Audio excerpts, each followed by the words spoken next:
Di episode sebelumnya, kita ditunjukkan Bui Myeondok dan Nam Gungjo yang sedang berbincang mengenai masa depan Nam Gungmai. Scene kemudian berpindah ke desa petani. Terlihat Nam Gungmai yang sudah sadar dari tidurnya. Dia kemudian terduduk dan terkejut karena dia masih hidup dan sudah dirawat sampai luka-lukanya sembuh. Tiba-tiba, Nam Gungmai teringat dengan Jinhyo. Dia ingin memastikan apakah Jinhyo baik-baik saja.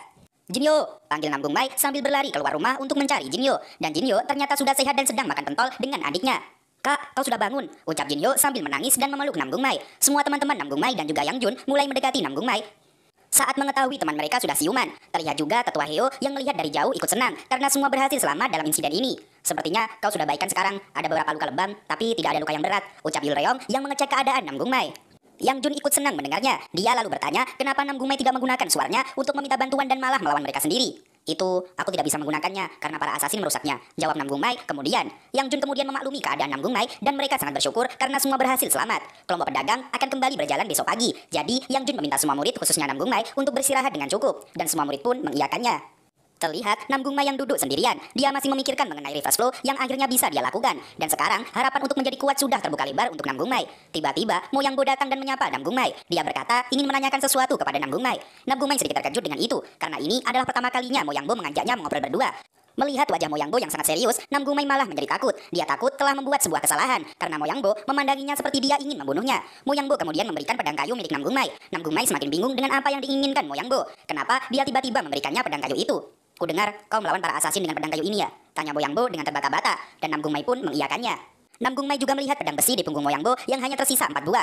Bagaimana caramu bertarung menggunakan pedang yang lemah begitu? Seharusnya pedang kayu tidak bisa menahan tekanan kan? Kata Mo Yang Bo lagi melanjutkan pertanyaannya. Nam Gungmai hanya terdiam keheranan. Dia masih tidak percaya kalau si jenius Mo Yang Bo bertanya dan meminta saran kepada orang lemah sepertinya.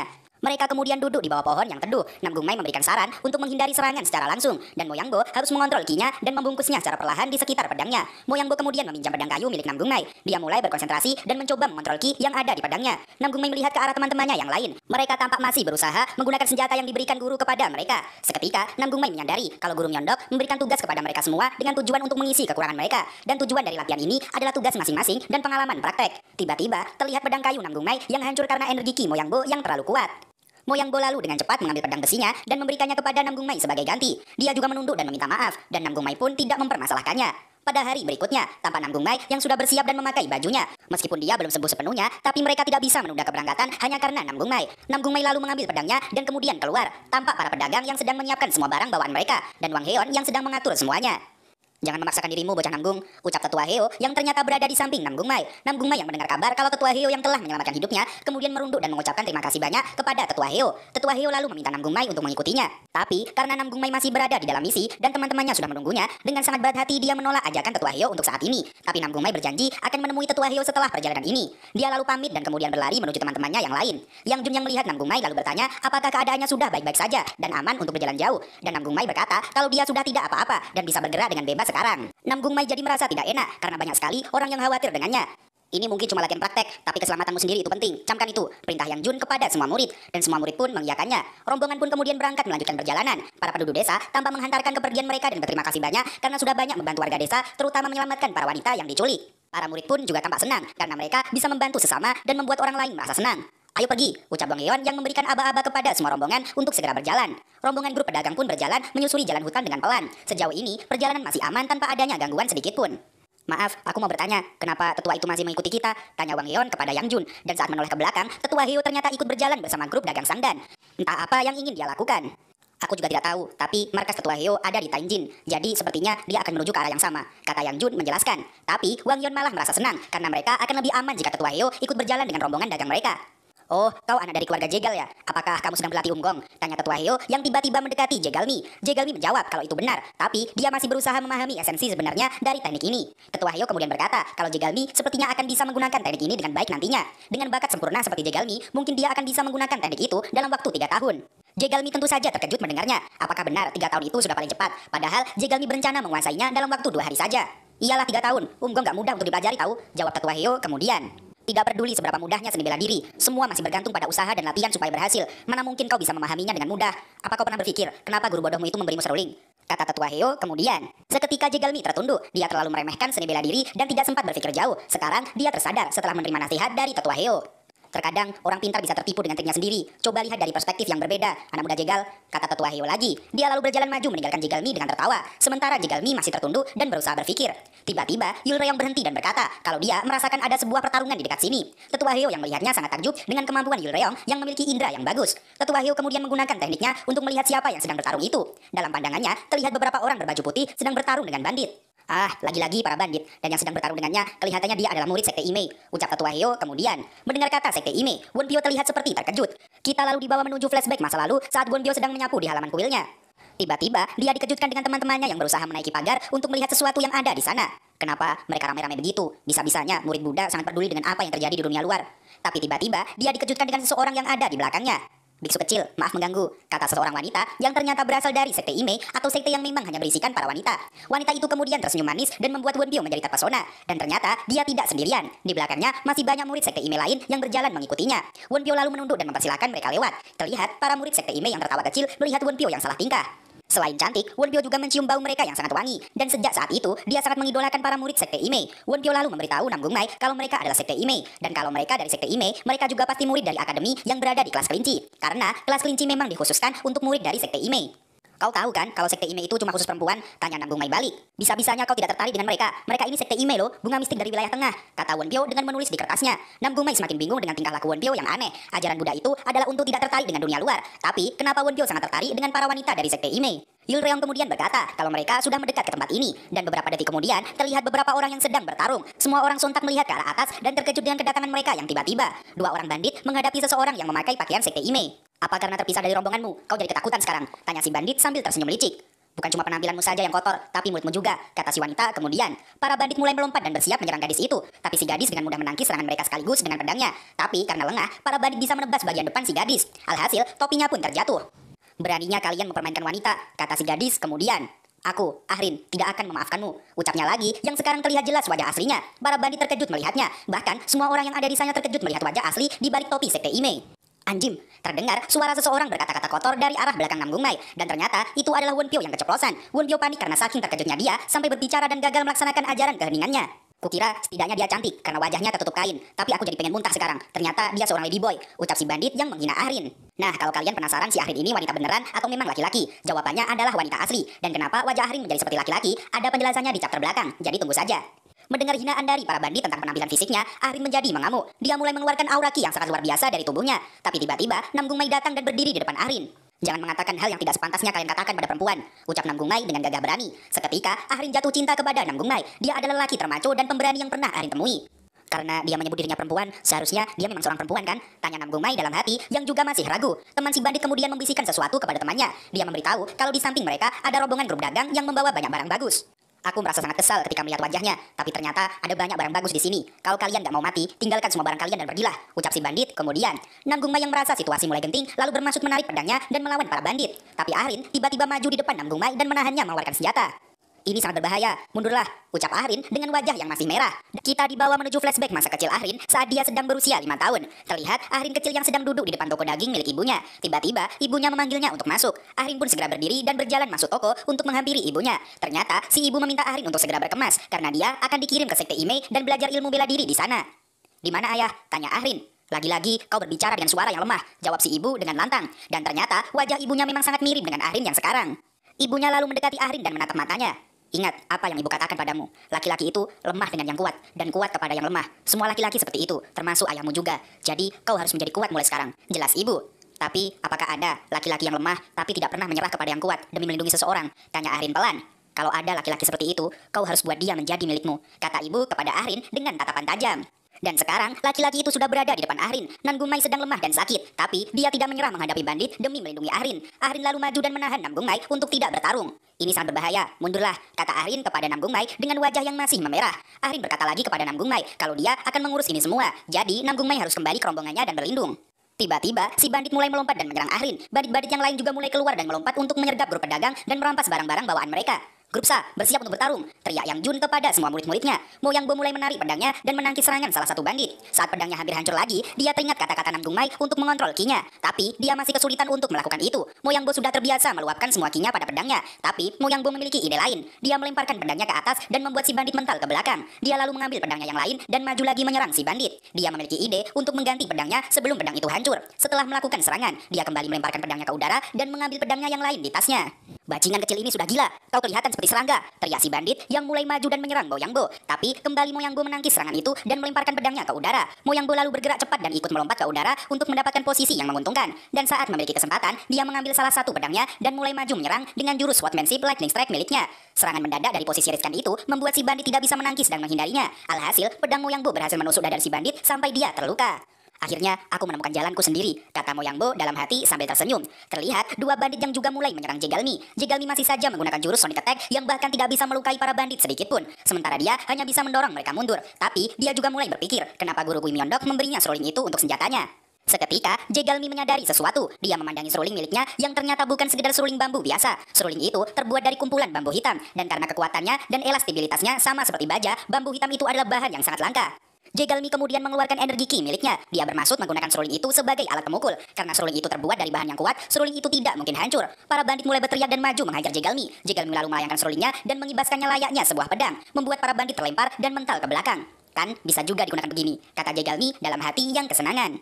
Beralih ke Yulreong yang mulai berkonsentrasi. Dia bermaksud untuk menggunakan teknik suara miliknya untuk mengetahui dari arah mana musuh akan datang. Dan saat ada musuh yang mendekat, Yulreong langsung bergerak cepat dan melemparkan kunai-kunainya ke arah si bandit. Bandit itu terlempar ke belakang dan menabrak pohon dengan luka-luka dari kunai Yulreong. Dia bermaksud kembali maju dan menyerang, tapi Yulreong melemparkan kunainya lagi di sebelah kepalanya yang membuat nyalinya semakin menciut. Beberapa bandit juga mulai datang menyerang Wonpyo yang hanya berdiri diam sambil menunduk. "Sekte Imeiku, aku pasti salah lihat. Ini tidak mungkin terjadi," kata Wonpyo pelan yang masih kecewa karena dia ingin melihat murid Sekte Ime yang cantik seperti yang dia lihat waktu kecil. Wonpyo masih saja memikirkannya sampai-sampai tidak sadar kalau para bandit sudah datang menyerangnya. Tetapi saat senjata si bandit hampir saja mengenai Wonpyo, dengan instingnya dia bergerak dan menangkis serangan itu. Para bandit terlihat kaget dengan gerakan Wonpyo yang sangat cepat. Wonpyo lalu membalik badan dan menyerang mereka dengan sekali serangan saja sampai mereka terlempar dan terluka parah. "Ah, aku lagi kesal. Kalian semua matilah sekarang," kata Wonpyo yang marah. Dan sekarang dia sudah mulai berbicara seperti orang biasa. Dia tidak peduli lagi dengan ajaran keheningan Shaolin yang dia lakukan sebelumnya. Kembali ke Ahrin yang menghadapi bandit untuk melindungi Nam Gung Mai. Aura-aura ki yang sangat dahsyat mulai keluar di sekujur tubuhnya. Dan tanpa terlihat menyerang pun, para bandit sudah terlempar dan kesakitan seperti dipukul bertubi-tubi oleh sesuatu. Nam Gung Mai sampai bingung kenapa Ahrin bisa mengalahkan mereka semudah itu. Ini adalah seni bela diri dari Monifah, jelas Ahrin kemudian yang masih berapi-api. Para bandit sudah babak belur dan tidak bisa bergerak maupun berdiri lagi. Ahrin kemudian berbalik arah dan berjalan ke arah Nam Gung Mai. "Jadi, begini. Kasih tahu namamu dong," kata Ahrin kepada Nam Gung Mai dengan terbata-bata. Mereka tampak canggung satu sama lain, tapi karena Nam Gung Mai adalah orang yang ramah, dia kemudian memperkenalkan dirinya bernama Nam Gung Mai. "Nam Gung Mai, jadi kau anak dari keluarga Nam Gung ya? Perkenalkan, namaku Yu Ahrin," kata Ahrin lagi dengan wajah yang masih memerah. "Ahrin, kau kelihatannya sangat kuat. Kau bahkan tidak terluka sedikit pun," puji Nam Gung Mai kepada Ahrin. Nam Gung Mai lalu menoleh ke arah rombongan dan terlihat teman-temannya yang masih bertarung dengan para bandit. Dia berkata kepada Ahrin kalau teman-temannya masih belum selesai bertarung dengan para bandit dan dia harus segera pergi untuk membantu mereka. Nam Gung Mai kemudian berlari meninggalkan Ahrin sendirian. "Iya, bantulah temanmu," kata Ahrin dalam hati dengan penuh cinta. Seorang bandit datang dan menyerang Nam Gung Mai. Dia lalu melompat ke atas dan mengaktifkan reverse flow miliknya. Nam Gung Mai langsung bergerak cepat dan menghajar habis-habisan si bandit dengan sekali serangan saja. Nam Gung Mai merasa senang karena dia sudah mulai bisa menggunakannya sekarang. Dan dia sudah bisa sedikit berguna bagi timnya. Tapi melihat pertarungan teman-temannya yang lain yang terlihat hebat dan juga memiliki keunikan mereka masing-masing, Nam Gung Mai kembali merasa kalau dia masih tertinggal dengan yang lain. "Namun, aku melihat adanya harapan, jadi aku tidak akan menyerah sampai kapanpun," kata Nam Gung Mai dalam hati. Yang Jun juga sedang mengamati pertarungan para murid. Dia melihat kalau para murid sudah mulai menggunakan senjata mereka dengan lebih mahir daripada pertarungan yang sebelumnya. Sepertinya mereka sudah mendapat pencerahan. Dan beberapa waktu kemudian, semua bandit sudah berhasil dilumpuhkan. Mereka kemudian diikat menggunakan tali dan dikumpulkan dalam satu tempat. "Bagus, kalian semua sudah bekerja keras," ucap Yang Jun kepada semua murid. Dia merasa bangga kepada mereka karena tidak mau menyerah dan berusaha memperbaiki kesalahan-kesalahan yang telah lalu. "Wah, masa depan faksi terlihat sangat cerah karena master-master muda ini sangat luar biasa," kata Wang Heon yang ikut memuji pencapaian para murid. Yang Jun kemudian menoleh kepada Yu Ahrin dan bertanya apakah dia anggota dari kelas kelinci. Yu Ahrin kemudian menunduk dan memberi salam dan berkata kalau itu benar, dia berasal dari kelas kelinci. Yang Jun lalu meminta Ahrin untuk menceritakan apa yang sebenarnya terjadi sampai dia dikejar oleh para bandit seperti itu. Yu Ahrin kemudian menceritakan kalau kelas kelinci mereka mendapat tugas untuk mendampingi tetua Waingap. Tapi tiba-tiba mereka diserang oleh sekelompok bandit dan sekarang tetua sedang bertarung dengan Nokrim. Dan hal itu membuat Ahrin terpisah dari tim kelincinya. Ya, sepertinya kita harus menemukan tim kelas kelincimu terlebih dahulu. Siapa gurumu? Tanya Yang Jun. Tapi saat Ahrin ingin menyebutkan nama gurunya, tiba-tiba mereka dikagetkan dengan suara aneh seperti ada seseorang yang datang. Terlihat seorang wanita berbaju pink dengan kain panjang yang ada di sekujur tubuhnya. Yang Jun sampai terkesima melihat kedatangannya. Guru mereka seorang pria, kata Tetua Heo yang juga berada di sana. Dia disebut anak yang lahir seperti mutiara, guru peri terbang merah, Eon Yeonwi. Oh, itu dia muridku yang hilang, kata Guru Eon yang melihat ke arah Yu Ahrin. Guru Eon lalu memarahi Ahrin karena pergi terlalu jauh, dan Guru Eon juga sudah mencarinya sangat jauh. Ahrin hanya tertunduk dan meminta maaf. Baiklah, karena kau bersikap sopan, tapi ini adalah terakhir kalinya aku memaafkanmu. Tapi, jika kau melakukannya lagi, maka aku harus menghukummu. Jelas Guru Eon kemudian dengan tatapan yang mengerikan. Anak-anak harus dihukum ketika kembali ke akademi, kata Yang Jun yang kemudian memegang pundak Guru Eon. Guru Eon lalu membalikkan badannya seperti mau menyerang, dan Yang Jun sudah terkejut dengan serangan mendadak itu. Tapi alih-alih menyerang, Guru Eon malah memeluk tubuh Yang Jun dan bersandar padanya. Melihatmu yang menatapku dengan tatapan seram seperti itu, apa kau mencoba menghukumku, Sword Demon kecil? Kata Guru Eon dengan nada menggoda. Yang Jun terlihat panik dan tidak bisa berkata-kata. Dia tidak biasa menghadapi situasi seperti ini. Ternyata Yang Jun Hyuk si Sword Demon kecil juga lemah dengan rayuan seorang wanita. Kenapa Anda tiba-tiba seperti ini, Guru? Tanya Yang Jun pelan. Tapi dari kejauhan terlihat seseorang yang mengintai pergerakan mereka. Dan benar saja, dia adalah salah satu dari asasin berbaju hijau yang dari awal menyerang dan mengincar grup pedagang. Asasin itu kemudian pergi dengan cepat untuk kembali ke markasnya. Beberapa waktu kemudian, dia sampai di markasnya, yaitu sebuah bangunan tua di tengah hutan. Dia masuk dan melaporkan apa yang dia lihat kepada ketua asasin. Gimana situasinya? Tanya si ketua asasin yang kemarin berhasil kabur setelah melawan Namgung Mai. Asasin itu melaporkan kalau mereka sudah berhasil menyeret dan melumpuhkan semua bandit yang menyerang mereka. Dan Tetua Heo juga masih bersama mereka. Kita tidak bisa bergerak karena tetua dari sekte atas bersama mereka. Jadi sekarang kita hanya bisa mengikuti mereka dengan hati-hati. Tiba-tiba seekor burung pembawa pesan datang. Si ketua asasin membaca surat yang ternyata berasal dari atasannya itu. Di surat itu tertulis kalau mereka sudah mendapat izin. Ketua asasin lalu meminta anak buahnya untuk menyiapkan pasukan dan melaksanakan rencana mereka malam ini juga. Semua asasin yang ada di sana kemudian keluar dan berkumpul untuk membicarakan rencana mereka. Ketua asasin lalu mengeluarkan kotak kayu yang berisi eliksir misterius yang kemarin sedang diselidiki. Ternyata izin yang didapat dari atasannya adalah izin untuk menggunakan barang misterius itu. Dan bukan hanya ketua asasin, tapi semua asasin di sana memiliki kotak kayu itu. Kali ini, aku akan membunuh mereka semua, tetua itu dan anak Namgung itu, kata ketua asasin kemudian. Kembali ke Yang Jun yang masih dipeluk oleh Guru Eon. Yang Jun meminta Guru Eon untuk segera minggir karena dia sudah tidak kuat. Para murid sampai heran, karena ternyata Yang Jun yang sangat kuat bisa tidak berdaya jika di depan wanita. Tiba-tiba, terdengar suara dari balik semak-semak. Beberapa orang sepertinya datang dan memanggil nama Guru Eon dan juga Ahrin. Ahrin menjelaskan kalau itu adalah teman-temannya dari kelas kelinci, dan mereka datang untuk menyusul. Hah? Anggota tim kelinci? Tanya Namgung Mai lagi, dan Ahrin pun mengiyakannya dengan malu-malu. Mendengar itu, Wonpyo semakin semangat kembali, karena jika itu kelas kelinci, berarti yang datang adalah murid sekte Ime yang lain, dan murid sekte Ime ini pasti berbeda dengan Ahrin. Mereka datang, mereka datang, mereka datang, kata Wonpyo berulang-ulang dalam hatinya sambil berbunga-bunga, dan langkah kaki yang sangat banyak itu pun terlihat mendekat. Kak Ahrin, teriak para murid kelas kelinci dari sekte Ime yang ternyata semuanya memiliki wajah seperti Ahrin. Mereka semua adalah wanita yang memiliki fisik seperti laki-laki gagah. Seketika, nafas Wonpyo pun terhenti. Dia tidak bisa berkata-kata apapun, karena ekspektasinya semua tidak terwujud. Murid sekte Ime yang dikenal adalah wanita-wanita cantik. Tapi di sini yang datang adalah para wanita yang memiliki fisik laki-laki. Wonpyo pun hanya berdiri mematung dan kemudian jatuh pingsan. Namgung Mai menghampiri Wonpyo untuk menolongnya. Tetua Heo kemudian menceritakan tentang tim kelinci. Di antara murid-murid terbaik sekte Ime, yang terbaik akan dipilih menjadi anggota tim kelinci. Di antara mereka, Yu Ahrin dirumorkan akan jadi bulan selanjutnya, karena dia yang paling menonjol. Di Sichuan, di mana sekte Ime berada, popularitas Ahrin tidak tertandingi. Apalagi karena dia selalu bersimpati dan bersikap baik, serta mengurusi orang-orang yang lemah. Yu Ahrin disayangi oleh semua orang. Oleh sebab itu, dia dipanggil gadis kooperatif. Kata Tetua Heo menjelaskan kepada semua murid tentang asal-usul Ahrin, murid sekte Ime terkuat. Semua murid tampak tercengang mendengar cerita itu. Ternyata Yu Ahrin orang yang hebat ya, ucap Namgung Mai dalam hati sambil melihat ke arah Ahrin yang sedang meminta tetua yang dibawanya untuk segera istirahat. Malam semakin larut, tampak murid kelas kelinci yang sedang duduk dan berbincang-bincang. Yu Ahrin menceritakan kepada teman-temannya tentang Namgung Mai dan keberaniannya yang sudah membuat hati Ahrin menjadi luluh. Wah, romantis sekali, kata teman-teman Ahrin yang ikut senang mendengar cerita itu. Ahrin berkata kalau ini semua adalah takdir, dan bahkan meski takdir mencoba menghentikannya, dia akan menghancurkan takdir itu dan membuat Namgung Mai menjadi miliknya. Tubuh Namgung Mai bergetar sendiri karena sepertinya ada seseorang yang sedang membicarakannya. Para murid kelas ular masih berbincang dan mendengarkan cerita-cerita dari Tetua Heo. Dia adalah tetua yang memiliki banyak informasi dan cerita-cerita menarik. Jegalmi bertanya, kenapa Tetua Heo memanggil Guru Eon sebagai peri? Tetua Heo kemudian menceritakan tentang asal-usul Eon Yeonwi atau Guru Eon. Keluarga Guru Eon adalah pengguna seni bela diri Jinju Eonga. Menurut mereka, menggunakan senjata adalah sikap seorang pengecut. Tetapi, Jinju Eonga tidak cocok dengan tubuh Guru Eon yang cenderung lembut dan lemah layaknya wanita biasa. Sedangkan seni bela diri Jinju Eonga berdasar pada kemampuan luar biasa yang hanya bisa diperoleh dengan tulang yang kuat. Tapi meskipun begitu, setelah banyak belajar, Guru Eon memiliki sebuah ide bagus. Dia menciptakan seni bela diri menggunakan kain sebagai senjata pada tubuhnya. Menurutnya, kain tidak bisa disebut sebagai senjata karena itu bukan pedang atau semacamnya. Tapi keluarganya mengkritik dia karena berbeda dari orang lain. Dan karena itu, Guru Eon langsung meninggalkan keluarganya dan pergi ke Kangho. Setelah pergi, dia mengembangkan seni bela dirinya sendiri dan sampai akhirnya menerima ketenaran sampai sekarang. Dia berhasil menjadi salah satu dari 100 pendekar murim terkuat dengan tangannya sendiri. Tapi Guru Eon memiliki keanehan, yaitu menyembunyikan perasaannya yang sebenarnya dan sikapnya yang berubah-ubah tak terduga. Maka dari itu, orang-orang memanggilnya dengan sebutan peri.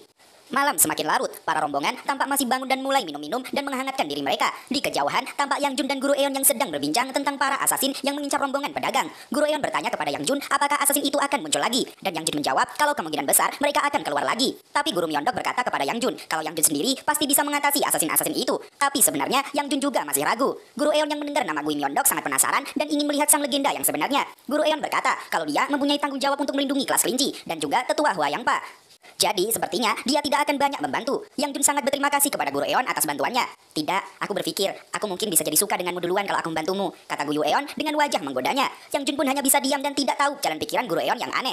Tapi sekarang sudah terlambat, ucap Guru Eon lagi yang kali ini terlihat lebih aneh. Suasana pun tiba-tiba berubah. Hembusan angin kencang datang seperti membawa sebuah kabar buruk bagi mereka. Yang Jun hanya bisa terdiam sambil menerka-nerka apa yang akan terjadi setelah ini.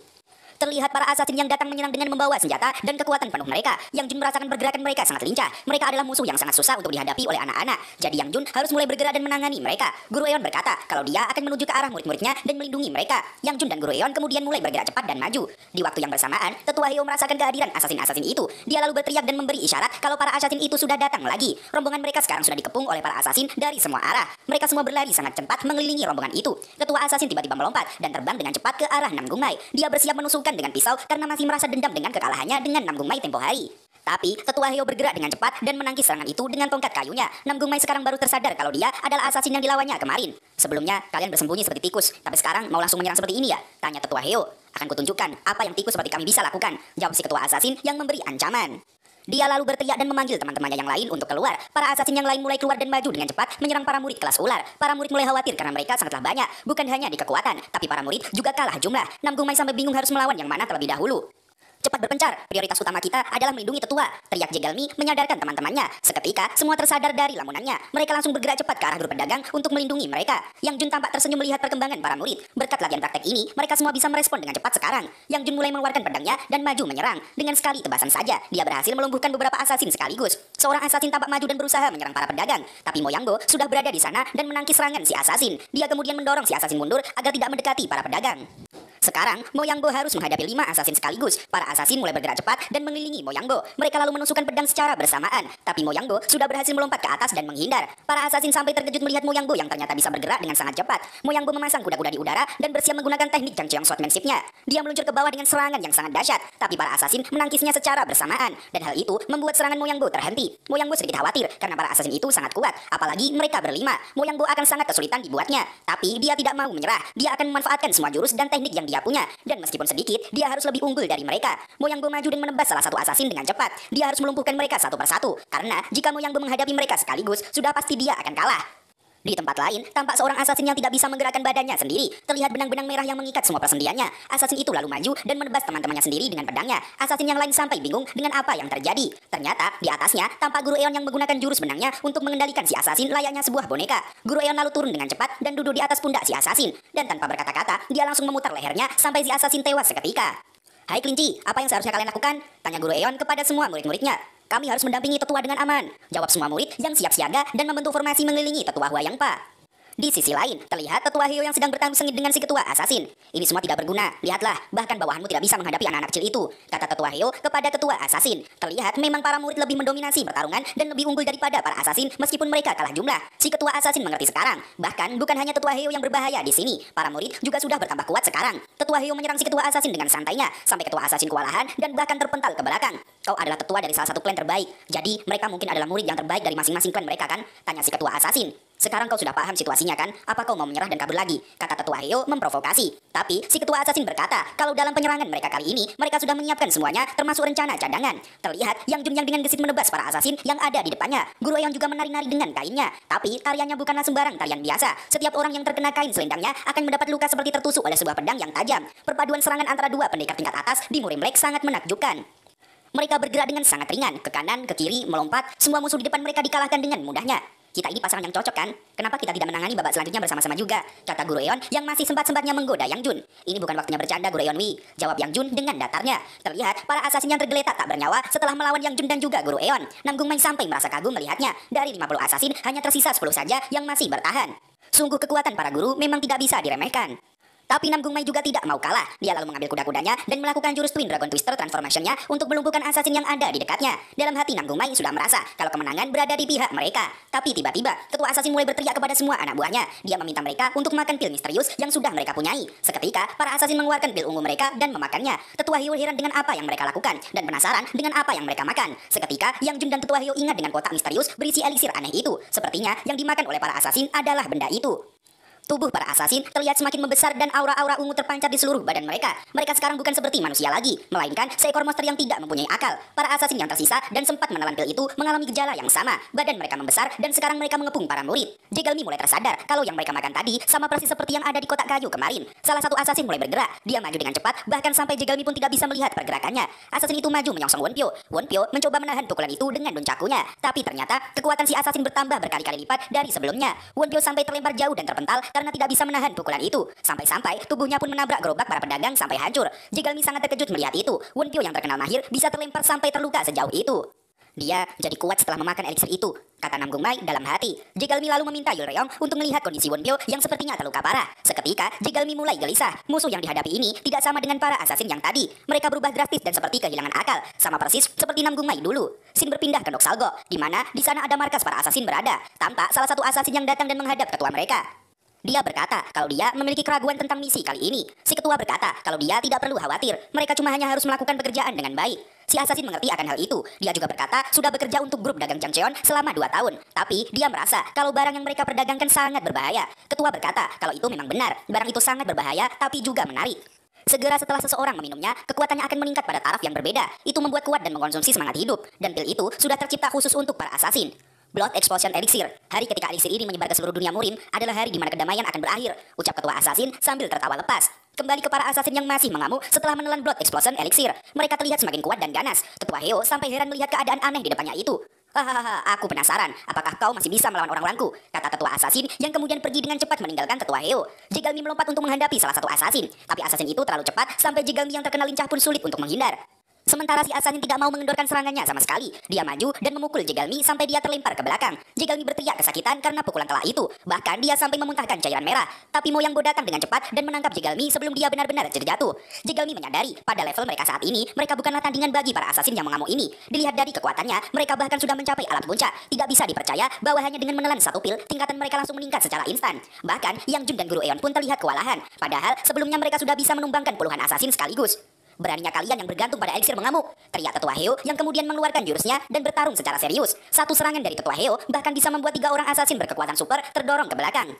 Jegalmi yang melihat itu merasa kalau mereka masih punya harapan pada ketua Hyo karena tingkatan ketua Hyo sudah pasti jauh di atas mereka para asasin. Jegalmi lalu meminta Yulreong untuk membawa Wonpyo ke tempat tetua pedagang berada dan bersembunyi di sana. Sementara dia, Moyangbo dan juga Nam Gung Mai akan membantu guru mereka berhadapan dengan para asasin. Paling tidak, mereka bertiga harus bisa mengalahkan 1 orang asasin. Mereka langsung melompat dan maju dan menyongsong salah satu asasin. Sabetan demi sabetan pedang mereka lancarkan, tapi tidak ada sama sekali yang bisa menembus kulitnya. Jegalmi mulai menjadi khawatir karena bahkan diserang bertiga pun masih belum bisa menggoyahkan si asasin itu karena dia melindungi tubuhnya dengan energi ki yang sangat kuat sehingga bisa meredup tusukan pedang. Nam Gung Mai melirik ke arah para pedagang dan terlihatlah Wang Heon yang sedang ditodong pisau oleh si ketua asasin. Nam Gung Mai langsung pergi dengan cepat untuk menyelamatkan Wang Heon. Nam Gung Mai tetap pada formasi, teriak Jegalmi. Tapi Nam Gung Mai tidak bisa menurutinya karena dia harus menyelamatkan Wang Heon dari serangan asasin itu.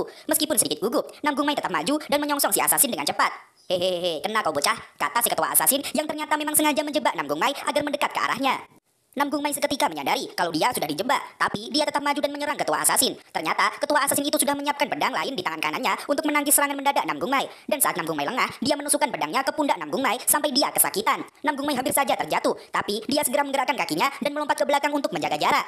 Cobalah pamer untuk yang terakhir kali bocah, kata si ketua asasin kepada Nam Gung Mai. Ketua asasin mulai mengeluarkan aura kekuatannya. Dia juga mulai menggunakan senjata andalannya, yaitu tali baja dengan ujung-ujungnya yang tajam. Dia langsung menyerang Nam Gung Mai tanpa basa-basi. Tapi Nam Gung Mai melompat untuk menghindarinya, meskipun badannya sedikit terkena goresan senjata itu. Si ketua asasin mulai merasa kesal dengan Nam Gung Mai yang selalu bisa lolos. Dan dengan jurus spiralnya, dia kembali menyerang dan kini lebih kuat dari sebelumnya. Nam Gung Mai yang mulai berpikir, lalu melompat ke atas. Dia mengeluarkan pedangnya dan bermaksud memotong bagian tengah tali itu. Nam Gung Mai berhasil menusuk titik vital senjata itu dan serangan jurusnya pun terhenti. Seketika, Nam Gung Mai merasa senang karena berhasil melakukannya. Tapi ketua asasin berlari dengan cepat ke depan dan menebas Nam Gung Mai dengan kedua pedangnya. Dan hal itu membuat Nam Gung Mai kesakitan dan hampir saja terjatuh. Tapi lagi-lagi, Nam Gung Mai bisa bangkit dan melompat ke arah depan untuk menjaga jarak. Dia terlihat sangat kelelahan dengan banyak luka-luka goresan di sekujur tubuhnya. Sementara, di sisi lain, Jegalmi masih berusaha melawan asasin itu. Dia terus menyerang badannya, tapi sama sekali tidak menembus kulitnya. Serangan Jegalmi hanya sekedar merobek pakaiannya saja. Moyangbo melompat dan datang menyerang. Serangan dahsyat dua pedang Moyangbo sangat kuat, tapi si asasin dengan mudah menangkisnya bahkan hanya dengan satu tangan. Musuh tingkat puncak seperti ini masih terlalu berlebihan untuk kami berdua, kata Moyangbo dalam hati. Si asasin lalu mendorong Moyangbo sampai dia mundur. Saat itu tak sengaja Moyangbo melihat Nam Gung Mai yang melawan salah satu asasin. Musuh Nam Gung Mai masih lebih kuat daripada yang lain, meskipun belum makan pil eliksir. Apa dia ketuanya? Tanya Moyangbo dalam hati. Tapi karena lengah, salah satu asasin maju dengan cepat dan memukul Moyangbo. Moyangbo yang tidak sempat menangkisnya, kemudian terkena pukulan telah di arah wajahnya. Dia terlempar dengan sangat keras, tapi Jegalmi berhasil menangkapnya. Dan dengan teknik Jegalmi, dia menetralkan goncangan yang dialami Moyangbo, sehingga dia tidak terlempar dengan keras. Moyangbo, aku tidak punya hutang lagi padamu ya, kata Jegalmi kemudian. Sementara Nam Gung Mai masih terus mencoba menahan serangan si ketua asasin sekuat tenaganya. Kayaknya kau mulai kesulitan ya. Mari kita lihat kau bisa bertahan berapa lama lagi, kata si ketua asasin yang terus menyerang Nam Gung Mai secara bertubi-tubi. Nam Gung Mai mulai merasa panik. Perbedaan kekuatan mereka sangat besar, tapi jika dia menyerang sekarang, maka nyawa para pedagang akan terancam. Aku akan bertahan sampai titik akhir, teriak Nam Gung Mai sambil maju dan mengeluarkan jurus andalannya, yaitu Twin Dragon Twister. Kenapa itu terus ya? Ya karena Nam Gung Mai hanya bisa menggunakan itu. Tusukan pedang Nam Gung Mai melesat sangat cepat dan mengincar sisi kiri ketua asasin. Tapi ketua asasin tidak panik sama sekali dan menghindarinya dengan mudah. Hahaha, itu terlalu dangkal, kata ketua asasin mengejek. Dia lalu menendang Nam Gung Mai sangat keras tepat di dadanya, membuat Nam Gung Mai terlempar sangat jauh dan jatuh tersungkur. Di sisi lain, ada Ahrin yang menggunakan jurus Imei Blocking Teknik. Dia menggunakan tangan kosong untuk mendorong para asasin. Tapi Ahrin malah menjadi terkejut karena si asasin itu memiliki kekuatan dorongan yang setara dengan Ahrin meskipun dia sudah menggunakan teknik. Pandangan Ahrin teralihkan oleh Nam Gung Mai yang terkabar setelah menerima serangan tendangan yang sangat keras dari ketua asasin. Dia yang merasa kalau nyawa Nam Gung Mai terancam, kemudian melepaskan cengkramannya dari si asasin dan berlari cepat untuk menyelamatkan Nam Gung Mai. Yuk Ahrin, kau mau kemana? Teriak temannya yang lain. Nam Gung Mai kembali bangkit. Meskipun lemah dan sudah mengeluarkan cairan merah, Nam Gung Mai masih ingin bertahan sampai titik darah penghabisan. Si ketua asasin yang tak tahan ingin segera menghabisi Nam Gung Mai. Dia kemudian melompat dengan membawa dua pedangnya. Dia menyongsong dengan sangat cepat untuk menebas Nam Gung Mai. Tapi tangan Nam Gung Mai tidak mau bergerak sedikit pun. Dia sudah terlalu lemah bahkan untuk sekedar mengangkat tangan saja. Nam Gung Mai akhirnya memejamkan matanya dan merasa kalau ini adalah akhir dari hidupnya.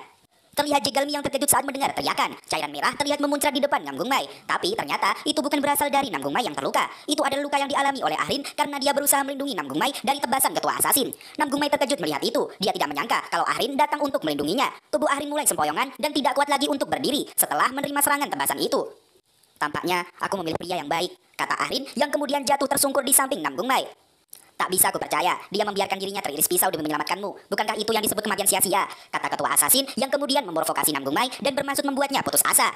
Wajah Nam Gung Mai sontak berubah. Saat ini, dia sedang marah besar akibat perbuatan dari ketua asasin. Nam Gung Mai lalu menjatuhkan pedangnya ke tanah. Si ketua asasin terus tertawa karena dia merasa kalau provokasinya kepada Nam Gung Mai berhasil dan dia akan segera menangis. Tapi ternyata tidak. Tubuh Nam Gung Mai mulai mengeluarkan aura ungu seperti yang dia keluarkan ketika ujian masuk sekolah. Dan kali ini, energinya bahkan lebih kuat berkali-kali lipat dari sebelumnya. Dia pun berteriak keras layaknya seekor monster. Yang Jun yang melihat itu merasakan kalau energi berseknya lebih kuat dari yang terakhir kali. Seorang asasin mendekati Nam Gung Mai dan berusaha memukulnya dari belakang. Tapi aura mengerikan Nam Gung Mai membuatnya sedikit terdorong. Nam Gung Mai langsung melompat dan melakukan tendangan memutar tepat ke arah kepalanya dan membuat si asasin terjatuh. Asasin lain mulai datang dan kembali menyerang Nam Gung Mai. Dengan energi kekuatan di tangannya, dia berusaha menangkap Nam Gung Mai. Tapi kecepatan Nam Gung Mai bahkan melebihi si asasin. Dia menghindar dengan cepat dan memukul tangannya dari bawah sampai tangan si asasin patah. Tak cukup sampai di situ, Nam Gung Mai melompat dan menyerang wajah si asasin dengan lututnya. Dan seketika, dua orang asasin dengan kekuatan eliksir berhasil ditangani Nam Gung Mai sendirian. Tapi Nam Gung Mai terus mengamuk dan tidak mau berhenti. Dia berteriak semakin keras dan mengacaukan aura ungu yang lebih dahsyat lagi. Semua asasin yang tersisa langsung memalingkan wajah dan melihat ke arah Nam Gung Mai. Tetua Hyo merasa aneh karena monster-monster ini merespon teriakan Nam Gung Mai secara bersamaan. Para asasin mulai maju dengan cepat dan tidak menghiraukan apapun. Mereka menyerang Nam Gung Mai secara bersamaan dari berbagai sisi. Tetua Hyo mulai bingung dengan keadaan ini. Tapi kenapa bisa begini? Kenapa mereka hanya merespon bocah nanggung itu? Tanya Tetua Hyo dalam hati. Sin berpindah ke tempat lain. Terlihat guru Myeondok yang berdiri di suatu tempat di dekat air terjun. Aneh, seharusnya mereka sudah sampai di sini. Sepertinya terjadi sesuatu. Mungkin aku harus menyusulnya, kata guru Myeondok kemudian. Para asasin secara bersamaan maju dan menyerang Nam Gung Mai dari berbagai arah. Tapi Nam Gung Mai dengan kekuatannya menangkis semua serangan para asasin dengan mudahnya. Dan bahkan tidak ada satupun serangan yang mengenainya. Nam Gung Mai bergerak sangat cepat, menangkis semua pukulan itu. Kekuatan dan bahkan kecepatannya bertambah berkali-kali lipat, bahkan lebih kuat daripada para asasin. Kenapa dia? Apa dia juga makan pil itu? Tanya Tetua Hyo kepada Yang Jun. Yang Jun menjawab kalau Nam Gung Mai tidak melakukannya. Dia juga berada di kondisi seperti ini ketika pertama kali datang ke akademi. Sejak awal, informasi tentang pil itu masih sedikit sekali. Seharusnya aku mengetahui tentang benda itu lebih cepat, ucap Tetua Heo dalam hati, sambil melihat pertarungan Namgung Mai. Bahkan pertarungan mereka lebih terlihat seperti pertarungan antara hewan buas. Dari yang dia lihat, energi para asasin sangat kuat. Itu adalah kekuatan kehidupan mereka yang membesar keluar sampai bisa mengeluarkan energi kuat semacam itu. Tapi berbeda dengan Namgung Mai, yang dia keluarkan bukanlah energi kehidupan. Energi Namgung Mai sangat mirip dengan energi Ki. Moyangbo dan juga Jegalmi sampai tercengang melihat keadaan Namgung Mai yang sekarang. Ini sangat mirip ketika Namgung Mai mengambil tes masuk akademi. Tapi yang sekarang bahkan lebih kuat daripada itu. Dia sangat berbeda dengan Namgung Mai yang kukenal sejak kecil. Apa ini rahasia yang disembunyikan oleh Namgung Jo tentang putranya? Kata Jegalmi dalam hati. Para asasin terus saja mengeroyok Namgung Mai tanpa henti. Bahkan mereka mulai terus maju dan Namgung Mai terlihat tidak kuat menahannya. Kalian ngapain cuma berdiri dan menonton saja? Kalau dibiarkan dia bisa mati. Cepat pergi selamatkan dia, teriak Tetua Heo kepada Jegalmi dan Moyangbo. Mereka berdua langsung maju dengan cepat untuk menolong Namgung Mai. Tapi saat mereka hampir mencapai para asasin, sebuah cahaya ungu yang sangat kuat terpancar di antara mereka, membuat Jegalmi dan Moyangbo tidak bisa mendekat lagi. Seketika, para asasin terlempar ke atas karena auman dahsyat dari Namgung Mai. Namgung Mai yang kehilangan kendali dan akal sehatnya lalu melirik ke arah Moyangbo dan Jegalmi di sana. Namgung Mai langsung mengambil kuda-kuda dan menyerang balik ke arah mereka berdua. Tidak ada pilihan lain selain mereka berdua harus menahan serangan Namgung Mai, karena jika dibiarkan, mereka berdualah yang akan terluka. Benturan kekuatan mereka bertiga sangatlah dahsyat. Aura-aura kekuatan murid-murid terkuat menimbulkan dampak yang sangat luar biasa. Namgung Mai sedikit terdorong ke belakang karena benturan itu, sementara Jegalmi dan Moyangbo terpental bersamaan karena tidak kuat mendorong Namgung Mai. Tapi Yang Jun datang dengan cepat dan menahan badan mereka berdua agar tidak jatuh. Kalian gak apa-apa? Tanya Yang Jun. Jegalmi menjawab kalau mereka baik-baik saja. Tapi sepertinya Namgung Mai tidak bisa mengenali siapapun sekarang. Yang Jun lalu meminta mereka semua untuk mundur, sementara dia sendiri yang akan menangani Namgung Mai dengan pedangnya. Yang Jun mulai mengeluarkan kuda-kuda andalannya. Tidak ada keraguan sama sekali untuk menyerang Namgung Mai karena dia sekarang adalah monster, dan satu-satunya cara untuk menyandarkannya adalah membuatnya pingsan. Sementara di tempat lain, tampak ketua asasin yang terduduk lemah. Dia kewalahan dan terluka parah saat menghadapi Namgung Mai yang mengamuk. Aku takkan kalah, aku tidak bisa kalah dengan orang-orang seperti itu, katanya pelan. Dan karena tidak punya pilihan lain lagi, si ketua asasin lalu minum eliksir juga untuk meningkatkan kemampuannya. Kembali ke Namgung Mai yang mengamuk, Yang Jun sudah bersiap dengan kuda-kudanya untuk melawan Namgung Mai. Namgung Mai tiba-tiba melompat dan maju dengan cepat ke arah Yang Jun. Wajah Yang Jun lalu terlihat terkejut, bukan karena serangan Namgung Mai, tapi ternyata di belakang Namgung Mai ada seorang asasin yang juga maju menyerangnya. Yang Jun lalu menangkap tangan Namgung Mai dan melompat ke belakangnya. Yang Jun langsung menyongsong ketua asasin dengan pedangnya, tapi serangan itu dengan mudah ditangkap dengan tangan kosong oleh si ketua asasin. Akan kubunuh bocah itu, jangan ganggu, teriak ketua asasin yang mengamuk. Setelah memakan pil itu, kekuatannya bertambah berpuluh-puluh kali lipat, bahkan lebih kuat daripada asasin-asasin yang lain. Yang Jun masih saja mencoba menebasnya dengan pedangnya, tapi serangannya bahkan tidak ada yang bisa menembus pertahanan si ketua asasin. Kenapa dia sangat berbeda dengan yang lainnya? Energinya kuat. Aku harus mengubah aliran dengan teknik yang kuat, ucap Yang Jun dalam hati yang terkejut melihat kekuatan si ketua asasin. Yang Jun lalu mengeluarkan salah satu jurusnya, yaitu SWOT teknik, sebuah ki dahsyat yang menyerupai seekor singa mulai maju dan mengarah ke si ketua asasin. Energi ki Yang Jun sampai bisa membuat si ketua asasin terdorong ke belakang saking dahsyatnya. Kau pikir bisa menghentikanku hanya dengan jurus ini? Kata ketua asasin yang mengeluarkan senjata andalannya, yaitu tali baja. Jurus spiral milik ketua asasin dengan kekuatan barunya bahkan berhasil menembus serangan Yang Jun yang amat dahsyat. Yang Jun berteriak kesakitan dan memuntahkan cairan merah karena serangan si ketua asasin tepat mengenai bagian badannya. Yang Jun hampir saja terjatuh karena keseimbangannya goyah. Tetua Heo kemudian datang dan berniat membantu Yang Jun. Dengan senjata tongkat andalannya, dia menyerang ketua asasin tepat ke perutnya. Tapi ternyata serangan itu bisa dengan mudah ditangkap oleh ketua asasin dengan tangan kosongnya. Tetua Heo sampai terkejut karena dia benar-benar mencapai alam puncak karena efek dari pil itu. Dan dia berbeda dari yang lain. Ketua asasin masih memiliki kesadaran atas dirinya sendiri. Ketua asasin lalu mematahkan tongkat andalan Tetua Heo dengan cara menendangnya. Karena merasakan tekanan yang sangat kuat, Tetua Heo lalu melompat ke belakang untuk menghindari serangan balasan dari ketua asasin. Tapi di belakangnya, Namgung Mai kembali bangkit. Dia menoleh ke arah ketua asasin. Namgung Mai mulai melompat ke atas bermaksud menyerang Tetua Heo dan juga langsung menyongsong si ketua asasin. Tapi Tetua Heo dengan instingnya berhasil menghindari serangan Namgung Mai dengan cepat. Namgung Mai yang tidak bisa menghentikan gerakannya ternyata sudah diincar oleh ketua asasin. Tali baja milik si ketua asasin hampir saja mengenai Namgung Mai. Tapi Tetua Heo kembali beraksi cepat dengan menendang Namgung Mai agar terhindar dari serangan tali baja itu. Mereka sama-sama terlempar, tapi beruntungnya masih bisa selamat dari serangan mematikan si ketua asasin. Aku tidak bisa menangani bocah dan asasin ini dalam waktu bersamaan. Sangat menyebalkan, ucap Tetua Heo dalam hati. Tetua Heo lalu memanggil Jegalmi dan juga Moyangbo. Dia meminta mereka berdua untuk menahan Namgung Mai terlebih dahulu agar tidak mengganggunya menangani ketua asasin. Terlihat Namgung Mai yang masih saja belum sadar. Dia kembali bangkit setelah menerima tendangan dari Tetua Heo tadi. Jegalmi dan Moyangbo langsung memasang kuda-kuda mereka dan menghalangi Namgung Mai agar tidak bisa maju ke arah Tetua Heo. Namgung Mai mulai berteriak lagi, aura kekuatannya semakin besar dari sebelumnya, dan dia semakin mengamuk sekarang. Tetua Heo dan ketua asasin terus saling mengadu pukulan mereka. Tidak ada yang kalah di antara mereka, karena sepertinya mereka berada di tingkatan yang sama. Tiba-tiba dari arah atas, Yang Jun datang dengan mengeluarkan jurus quick steal-nya. Dia mengincar titik buta dari ketua asasin dengan niatan agar dia tidak bisa menahannya. Serangan Yang Jun yang tiba-tiba itu berhasil mengoyak dan mengenai perut bagian kiri si ketua asasin. Tapi sayangnya tidak menimbulkan luka yang serius. Ketua asasin segera bergerak dengan cepat untuk menghindarinya. Yang Jun, awas! Teriak Tetua Heo yang memperingatkan Yang Jun kalau serangannya sudah diprediksi oleh ketua asasin. Ketua asasin dengan cepat mencengkram kepala Yang Jun. Yang Jun yang tidak bisa mengendalikan keseimbangannya, tidak bisa melompat ataupun melawan balik. Alhasil, si ketua asasin membanting kepala Yang Jun sampai membentur tanah dan menimbulkan luka yang sangat fatal di kepalanya. Dia lalu kembali mengangkat Yang Jun dan melemparkannya ke belakang. Dia jauh lebih kuat dari biasanya, ucap Yang Jun yang sudah tidak bisa berdaya dan memuntahkan cairan merah. Tapi masalah tidak hanya sampai di situ. Para assassin yang tadi sudah dikalahkan oleh Nam Gung Mai kembali bangkit. Kali ini tubuh mereka menjadi kurus, tapi aura kekuatan mereka lebih besar daripada sebelumnya. Tetua Hyo sampai terkejut melihat semua itu. Mereka menjadi sangat kuat sekarang, dan bahkan jika dia melawannya sendiri, sepertinya Tetua Hyo akan kewalahan. Fenomena yang terjadi pada mereka seperti blazing. Mereka menggunakan seluruh energi kehidupan mereka sampai mereka kehabisan energi untuk bergerak. Mereka bangun lagi, teriak Tetua Hyo memperingatkan semua orang. Semua orang terkejut mendengar itu, karena mereka semua sudah kehabisan tenaga dan tidak mungkin bisa melawan para assassin yang bahkan menjadi semakin kuat. Yang Jun sendiri hanya terkapar lemah dan bahkan tidak bisa berdiri. Guru Myeondok, apa yang harus aku lakukan? Aku harus bagaimana? Kata Yang Jun lirih. Dia kelihatan sudah putus asa. Namun tiba-tiba seseorang berbaju hitam datang di tengah-tengah mereka semua. Aku sangat penasaran kenapa kalian tidak datang-datang. Wah, berantakan sekali ya. Dan cerita pun bersambung, tapi bohong. Semua orang mulai melihat ke belakang, dan di sana terlihat Guru Myeondok yang akhirnya datang setelah sekian lama pergi. Guru Myeondok, teriak semua orang bersamaan. Guru Myeondok mulai melihat ke sekeliling, dan sekarang dia berfokus pada para assassin yang mengamuk. Guru Myeondok bertanya, apakah yang sebenarnya mereka makan? Tapi para assassin yang kehilangan akal mereka tentu saja tidak mau menjawab dan hanya mengaum seperti monster. Salah satu assassin mulai maju dan menyongsong Guru Myeondok. Dia berteriak dan bersiap memukul Guru Myeondok dengan semua kekuatannya. Tapi Guru Myeondok hanya terlihat tenang dan tidak panik sama sekali. Guru Myeondok memukul assassin itu dengan hanya menggunakan satu jarinya saja. Tapi si assassin sampai terpental ke atas dan memuntahkan cairan merah. Jadi kalian ini hewan buas yang tidak sadarkan diri ya? Kalau begitu, aku penasaran, apakah kalian masih takut dengan yang namanya kematian? Ucap Guru Myeondok yang kemudian menggunakan topengnya. Aura kekuatan Guru Myeondok terpancar sangat dahsyat, bahkan sampai para assassin terintimidasi dengan energi itu. Naluri mereka merasakan ketakutan kepada Guru Myeondok, tapi mereka tetap saja maju dan menyerang Guru Myeondok. Kali ini mereka maju dan menyerang bersamaan dengan maksud agar Guru Myeondok tidak bisa menahan serangan mereka. Tapi Guru Myeondok berhasil menghindari semua serangan mereka dengan santainya. Guru Myeondok lalu membuat sebuah pusaran angin kuat dengan kekuatannya. Para assassin tidak bisa menahannya dan hanya berputar tersapu putaran angin Guru Myeondok. Guru Myeondok bermaksud melanjutkan serangannya. Dia mengumpulkan energi ki di ujung jari telunjuk miliknya dan sambil berjalan santai, dia menebas tubuh para assassin hanya seperti memotong roti. Tubuh para assassin sampai terbelah menjadi dua dan akhirnya mereka tewas seketika terkena satu serangan saja dari Guru Myeondok. Sungguh kekuatan yang sangat mengerikan dari sang legenda. Orang-orang kuat itu dikalahkan seolah-olah sedang mencabut rumput, kata Tetua Hyo dalam hati yang takjub melihat kekuatan luar biasa Gui Myeondok. Yang Jun pun tersenyum karena bangga. Memang Guru Gui Myeondok tidak pernah mengecewakannya. Guru Eon sampai berkeringat dingin melihat sang legenda di depannya. Energinya tanpa batas dan sangat mengerikan. Bahkan dengan pancaran energinya saja, seseorang tanpa seni bela diri bisa saja tewas dibuatnya. Aku akan mendengar jawabannya darimu, kata Guru Myeondok sambil mendekati si ketua assassin yang juga ketakutan dengannya. Si ketua assassin hanya diam dan tidak bisa menjawab saking gemetarnya. Kekuatan ketua assassin tidak bisa diremehkan karena dia bahkan bisa mengimbangi Tetua Hyo. Tapi saat bertemu dengan Gui Myeondok, dia bahkan tidak bisa menggerakkan badannya.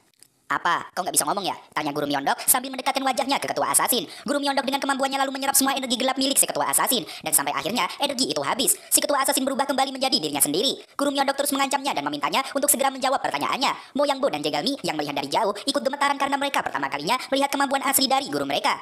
Mo Yang Bo merasakan tekanan Guru Myeondok bahkan lebih kuat dan besar daripada ayahnya yang seorang ketua klan terkemuka. Sementara Jegalmi yang selama ini mengira kalau Guru Myeondok adalah palsu, sekarang dia mengakui kesalahannya. Dia percaya setelah melihat kejadian yang mengerikan ini. Sementara di belakang terlihat Nam Gung Mai yang masih belum sadar. Dia maju dengan cepat menyongsong Guru Myeondok. Tapi dengan cepat Guru Myeondok menangkap kepalanya dan mengangkat badannya. Dia lalu menyerap semua kekuatan gelap Nam Gung Mai dan menetralkannya seperti dia lakukan kepada ketua assassin. Setelah selesai dengan Nam Gung Mai, Guru Myeondok kembali ke ketua assassin dan bertanya, benda apa yang mereka makan tadi dan dari mana asal benda itu mereka dapatkan. Karena ketua assassin tidak mau membuka mulutnya, Guru Myeondok mau tidak mau harus menggunakan kekerasan. Dia mulai menggunakan kekuatannya dan mengangkat si ketua assassin ke atas. Guru Myeondok mengikat lehernya dengan tali ki sampai dia hampir kehabisan nafas.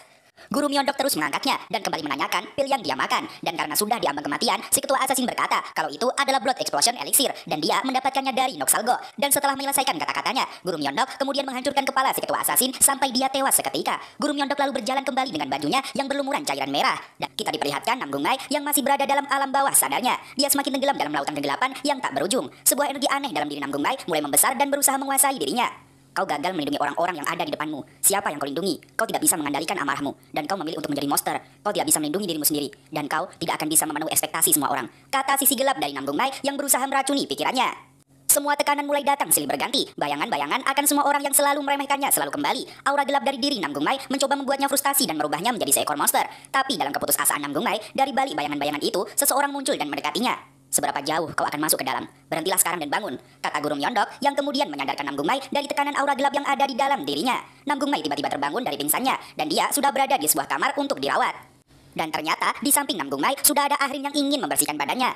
Yu Arin, kata Namgung Mai dengan tersenyum karena melihat Arin sehat dan tidak terluka. Yu Arin kemudian tersipu malu melihat Namgung Mai. Dia berkata kalau dia tidak punya niatan lain. Dia hanya ingin merawat Namgung Mai. Arin yang masih panik lalu berlari keluar menabrak tembok dan berkata kalau dia akan memanggil dokter. Namgung Mai malah menjadi terkejut karena luka di punggung Arin sepertinya sudah sembuh. Dan karena itu dia menjadi lega sekarang. Namgung Mai lalu bangun dari kasur dan membuka jendela. Ternyata dia sudah berada di kota Hebei. Melihat suasana kota Hebei yang ramai dan indah, Namgung Mai pun sangat terkesima. Wow, hebat sekali kota ini, kata Namgung Mai dalam hati. Apa yang kau kagumi? Kata guru Myeondok yang ternyata sudah duduk di samping Namgung Mai. Namgung Mai pun semakin terkejut dibuatnya. Dia bertanya, apa yang dilakukan gurunya di situ? Sudah kubilang padamu untuk berlatih reflex flow, tapi kau malah menggunakan kondisi anak itu lagi, kata guru Myeondok memarahi Namgung Mai. Namgung Mai lalu meminta maaf karena dia tidak sadar dan karena kemarahannya melihat Arin yang terluka, Namgung Mai jadi kehilangan kendalinya. Guru Myeondok juga meminta maaf kepada Namgung Mai karena dia kurang memperhatikannya. Guru Myeondok lalu mengatakan kalau dia sudah memutuskan untuk mengajari Namgung Mai seni bela diri yang dibuat oleh guru Myeondok sendiri. Guru Myeondok juga menjelaskan kalau dia sudah minta izin kepada ayah Namgung Mai yaitu Namgung Jo dan beliau juga mengizinkannya. Sekarang keputusan berada di tangan Namgung Mai. Jadi, kau mau jadi muridku atau tidak? Tanya guru Myeondok kemudian. Dan dengan mantapnya, Namgung Mai menyetujui tawaran dari guru Myeondok untuk menjadi muridnya dan meneruskan seni bela diri Gui Myeondok. Guru Myeondok lalu meminta Namgung Mai untuk merahasiakan semua ini kepada yang lain. Hanya mereka yang boleh tahu tentang ini. Dan Namgung Mai pun mengiyakannya. Namgung Mai, teriak teman-teman Namgung Mai yang datang untuk melihat keadaannya yang katanya sudah sadar. Ada juga dokter yang datang bersama mereka. Kenapa kau berdiri? Padahal kau belum sembuh total, tanya Jegalmi. Namgung Mai ingin berkata kalau dia sedang berbicara dengan guru Myeondok, tapi gurunya sudah tidak ada di sana. Si dokter kemudian mengecek keadaan Namgung Mai. Dia berkata kalau ini sangat luar biasa, tidak bisa dipercaya kalau tubuh Namgung Mai bisa sembuh dengan sangat cepat. Apa kau yakin dia tidak apa-apa sekarang? Tanya Arin lagi kepada si dokter. Dokter menjawab dengan gemetaran kalau itu benar. Namgung Mai sudah bugar sekarang dan dia hanya perlu memulihkan energinya. Apa kau berani bersumpah atas pertanyaanmu itu? Tanya Arin lagi yang semakin mendekat kepada si dokter. Dan dokter pun mengiyakannya. Namgung Mai, aku bukan lagi di posisi untuk menanyakan ini padamu sekarang. Tapi sebenarnya apa rahasiamu? Kau kelihatannya sama dengan para asasin itu? Tanya Jegalmi yang memang sangat penasaran. Namgung Mai lalu menggaruk-garuk kepalanya dan berpikir akan memberitahukan kepada Jegalmi atau tidak. Tapi tiba-tiba dari arah atas guru Myeondok muncul dan memberi isyarat kepada Namgung Mai untuk diam dan tidak memberitahu siapa-siapa. Namgung Mai lalu menjawab kepada Jegalmi kalau itu bukanlah apa-apa dan sepertinya hanya sesuatu yang mirip. Terlihat guru Myeondok yang sedang berdiri melamun di atas atap. Tiba-tiba ada seseorang yang datang dan menyapanya. Guru Myeondok lalu menoleh dan menyapanya balik. Dan ternyata dia adalah Tetua Heo Sogul. Dan guru Myeondok memanggilnya Ketua Resimen. Karena zaman perang sudah berlangsung, Tetua Heo menjabat sebagai Ketua Resimen di Murim Lake. Hahaha, ketua resimen apanya? Aku cuma jadi ketua resimen sementara untuk 3 bulan selama perang, kata Tetua Heo kemudian. Tetua Heo lalu berjalan mendekati guru Myeondok. Gui Myeondok sang legendaris, sekarang lepas topengnya ya. Ternyata begini tampangmu. Aku harus memperbarui informasi di Kaibang. Ucap Tetua Heo lagi. Guru Myeondok menjawab kalau sebenarnya dia juga canggung untuk melepas topengnya. Apalagi selama dia hidup tidak ada yang mengetahui wajah aslinya kecuali Kaisar Murim Lake Kwayon. Bahkan anggota Black Flower Lake sendiri pun tidak mengetahui wajah asli Gui Myeondok. Tapi sekarang dia bukan lagi anggota Black Flower Lake. Jadi mau tidak mau dia harus melepas topengnya dan hidup normal seperti yang lainnya. Mereka kemudian duduk bersama dan berbincang tentang masalah Blood Explosion Elixir yang sekarang sedang merajalela dan mengancam kedamaian Murim. Tetua Heo lalu mengeluarkan kotak kayu berisi elixir yang dia punya. Dia sendiri belum tahu apa sumber dan bahan-bahannya. Tapi Tetua Heo sudah menyerahkan penyelidikan kepada 2 keluarga. Jadi sebentar lagi harusnya sudah ketahuan. Tetua Heo lalu bertanya balik kepada Myeondok tentang kunjungannya ke Noxalgo, tempat yang diberitahukan oleh si ketua asasin kemarin. Karena jika Myeondok bertanya soal elixir itu kepada Tetua Heo sekarang, berarti Myeondok tidak mendapatkan informasi apapun soal tempat itu. Beberapa saat setelah membunuh ketua asasin, guru Myeondok pergi ke Noxalgo sendirian. Dia di sana memang adalah tempat yang mengerikan karena dijadikan sarang asasin kelas atas. Tapi yang lebih mengerikan lagi, saat guru Myeondok sampai di sana, banyak mayat para asasin yang berserakan. Dan itu terlihat belum lama. Guru Myeondok memeriksa beberapa jasad yang hampir semua mendapat luka robek, bukan luka sayatan pedang. Orang yang melakukan itu pasti bukanlah orang sembarangan. Dia pasti memiliki kekuatan yang menakjubkan. Bahkan saat sampai di pintu masuk pun, kehancuran yang dibuatnya bukanlah main-main. Dampak yang ditimbulkan dari serangan itu cukup besar dan menakjubkan. Guru Myeondok lalu melompat dan masuk ke dalam. Dan di sana, dia sudah menemukan jasad pemimpin Noxalgo yang juga sudah tak bernyawa. Dan yang lebih mengerikan lagi, di lantai tempat jasad sang ketua berada, ada sebuah tulisan yang ditulis dengan cairan merah. Dan itu bertuliskan, Gui Myeondok ada di sini. Dan hal itu sangat mengejutkan bagi guru Myeondok. Sudah jelas kalau ini adalah ulah Gui Myeondok palsu yang sering dibicarakan oleh orang-orang. Kembali ke perbincangan mereka, guru Myeondok berkata kalau inti dari semua ini bukanlah Noxalgo, karena mereka hanya sebuah organisasi kecil dan kemungkinan besar mereka cuma sebagai pemakai. Tapi masalahnya, ada sesuatu yang mengusik hati guru Myeondok. Tetua Heo bertanya apa itu, dan guru Myeondok menjelaskan kalau ada 2 jejak di sana. Tulisan Gui Myeondok ditinggalkan begitu besar, tapi kotak-kotak Blood Explosion Elixir sudah kosong dan sepertinya dibawa oleh seseorang. Tetua Heo lalu mulai berdiri. Dia berkata kalau satu-satunya benang yang ada sangat terlihat adalah grup pedagang Jongcheon, dan dia sendiri akan pergi untuk menyelidikinya. Kau mau pergi sekarang? Tanya guru Myeondok. Hehehe, sejak awal kan memang gak perlu mendampingimu. Aku cuma mau ikut saja. Jadi kemana tujuanku selanjutnya adalah terserah hatiku, jawab Tetua Heo kemudian. Guru Myeondok menawarkan apakah Tetua Heo perlu ditemani olehnya, tapi Tetua Heo menjawab kalau itu tidak perlu, dia sudah bisa melindungi dirinya sendiri. Tetua Heo lalu pergi dan mengucapkan salam kepada Guru Myeondok. Guru Myeondok lalu melamun sejenak. Dari bekas serangan di Noxalgo, dia sepertinya tahu siapa pelaku di balik semua ini. Nah, tapi di sini apa masalahnya belum dijelaskan dan mungkin ada di chapter-chapter ke depannya ya. Tetua Heo tiba-tiba muncul lagi di depan Guru Myeondok dan membuat Guru Myeondok menjadi terkejut. Tetua Heo lalu meminta Guru Myeondok melihat ke arah murid-muridnya. Kita sudah berkali-kali berperang, tapi mereka belum pernah mengalaminya. Masa depan mereka lah yang kita korbankan dan kita lindungi dengan darah kita. Jadi, bukankah hatimu dan lihat mereka baik-baik? Ucap Tetua Heo kepada Guru Myeondok. Tetua Heo lalu menawarkan sebuah minuman kepada Guru Myeondok dan dia pun menerimanya. Scene berpindah ke kediaman klan Namgung. Terlihat seseorang berjalan mendekati pedangnya. 3 bulan sudah berlalu. Adikku, aku akan datang untuk menjemputmu, kata Namgung Il, kakak tertua dari Namgung Mai. Setelah masalah yang menimpa grup ular, yaitu penyerbuan para asasin yang disewa oleh ketua grup pedagang Jungcheon untuk menghancurkan gerobak grup pedagang Sangdan, dan penyebabnya adalah Blood Explosion Elixir juga merupakan perbuatan mereka. Sebagai penanggulangan, Murimlek segera membentuk sebuah tim investigasi dan pergi ke markas grup pedagang Jungcheon. Tapi semua orang yang terlibat masalah ini sudah ditemukan meninggal dunia dan juga tidak ada petunjuk yang ditemukan. Dan sekarang Sakura Daun Merah yang berada di bawah perintah langsung dari ketua Murimlek Kwayon akan melanjutkan investigasinya. Beralih ke markas Murimlek, 12 guru dari setiap kelas berkumpul di sebuah ruangan untuk melakukan rapat dengan ketua Murimlek Kwayon. Di sana ada Jo Hui, guru dari grup tikus, Hosu Jeong, guru dari grup harimau, Eon Yeonwi, guru dari grup kelinci, Bu Dongwan, guru grup sapi, Gium Musi, guru grup kuda, dan ada guru-guru yang lain. Tapi di rapat ini mereka bertanya-tanya kemana perginya guru grup naga dan juga grup ular. Tiba-tiba Kwayon atau ketua Murimlek datang. Semua guru mulai berdiri untuk menyambutnya. Terlihat juga Sogo, guru grup anjing, dan juga Hahu Seong, ketua grup rubah. Mereka semua serempak memberikan salam kepada ketua Murimlek, dan Kwayon lalu memerintahkan mereka semua untuk duduk. Kwayon membuat rapat dengan berterima kasih kepada seluruh guru karena sudah selesai melaksanakan ujian praktek untuk mengantar para tetua pulang dengan aman. Bukan cuma anak-anak, tapi para guru juga sudah bekerja keras. Aku berterima kasih kepada kalian semua, ucap Kwayon kemudian. Jo Hui dari grup tikus lalu angkat bicara dan menanyakan kepada Kwayon kalau dia sudah meminta 12 guru untuk hadir. Tapi dari 12 guru, hanya ada 10 guru yang berada di tempat ini. Kau mau tahu alasannya? Tanya Kwayon balik. Semua guru pun terdiam dan bersiap mendengar ucapan dari Kwayon. Tapi guru Eon sudah mengetahui salah satu alasannya. Karena ketua grup ular adalah Gui Myeondok. Dan sejak awal, level para guru di sini memang sudah jauh berbeda dengannya. Semua guru Akademi Militer White adalah master dari alam puncak atau setidaknya seorang transendan. Tapi Gui Myeondok berada jauh di atas mereka. Jadi wajar kalau dia tidak hadir. Tapi yang belum diketahui adalah alasan kenapa guru grup naga tidak hadir juga.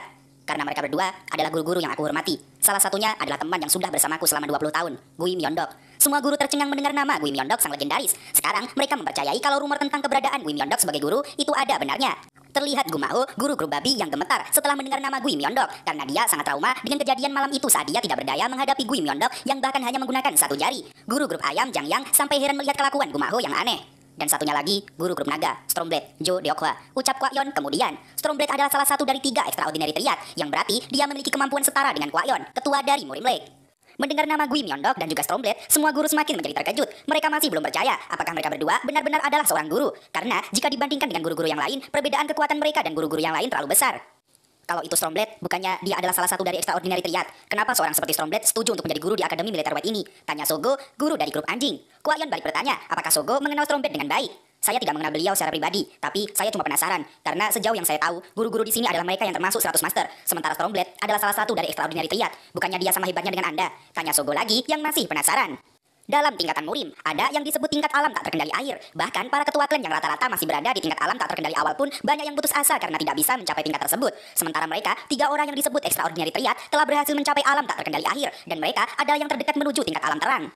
Kau memang benar, dia berbeda dengan kalian. Dia sangat kuat, dan bahkan tidak heran kalau dia adalah kandidat yang akan menjadi ketua Murimlek selanjutnya. Tapi kau pasti akan mengerti kalau kau mengenalnya dengan baik. Jawab Kwayon kemudian. Budong, guru kelas sapi, kemudian bertanya lagi. Lalu apa alasan Stormblade bisa menjadi guru di Akademi White ini? Suatu hari, dia datang padaku dan mengamuk ingin menjadi guru. Jawab Kwayon. Kita dibawa menuju flashback 3 bulan lalu saat Kwayon berada di ruangannya dan sedang bermain mencari perbedaan gambar. Tiba-tiba, dia dikagetkan dengan seseorang yang datang dengan cepat. Sudah lama ya, kakek tua, siapa orang itu? Yang ternyata adalah Stormblade Geodokwa. Kwayon menanyakan, kenapa seorang Stormblade tiba-tiba datang ke sini? Bukannya kau sedang keliling dunia untuk mencari seseorang penerus? Lanjut Kwayon yang berjalan menghampiri Stormblade. Stormblade menjawab kalau dia memang sedang keliling dunia, tapi mencari seorang penerus itu tidaklah mudah. Memang sangat sulit mencari orang berbakat, maka dari itu aku membangun Akademi Militer White ini. Tambah Kwayon lagi. Stormblade lalu bercerita kalau sebenarnya dia sudah bertemu dengan satu anak yang berbakat. Tapi anak itu menolak ajakan Stormblade untuk menjadi muridnya. Tapi kemudian suatu hari Stormblade melihat anak itu datang dan belajar di Akademi Militer White ini. Hahaha, ternyata ada juga orang yang menolak Stormblade yang hebat. Tampaknya dia adalah seseorang yang keras kepala sepertimu, kata Kwayon mengejek. Stormblade meminta bantuan kepada Kwayon untuk menempatkan dia menjadi guru dari murid yang dia incar tersebut. Stormblade ingin menunjukkan kepada anak itu kalau dia sudah membuat sebuah keputusan yang salah karena sudah menolaknya menjadi muridnya. Tapi Kwayon mencurigai kalau alasan satu-satunya dari Stormblade bukan hanya itu. Dia pasti punya tujuan lain, sampai-sampai dia ingin menjadi guru di sini.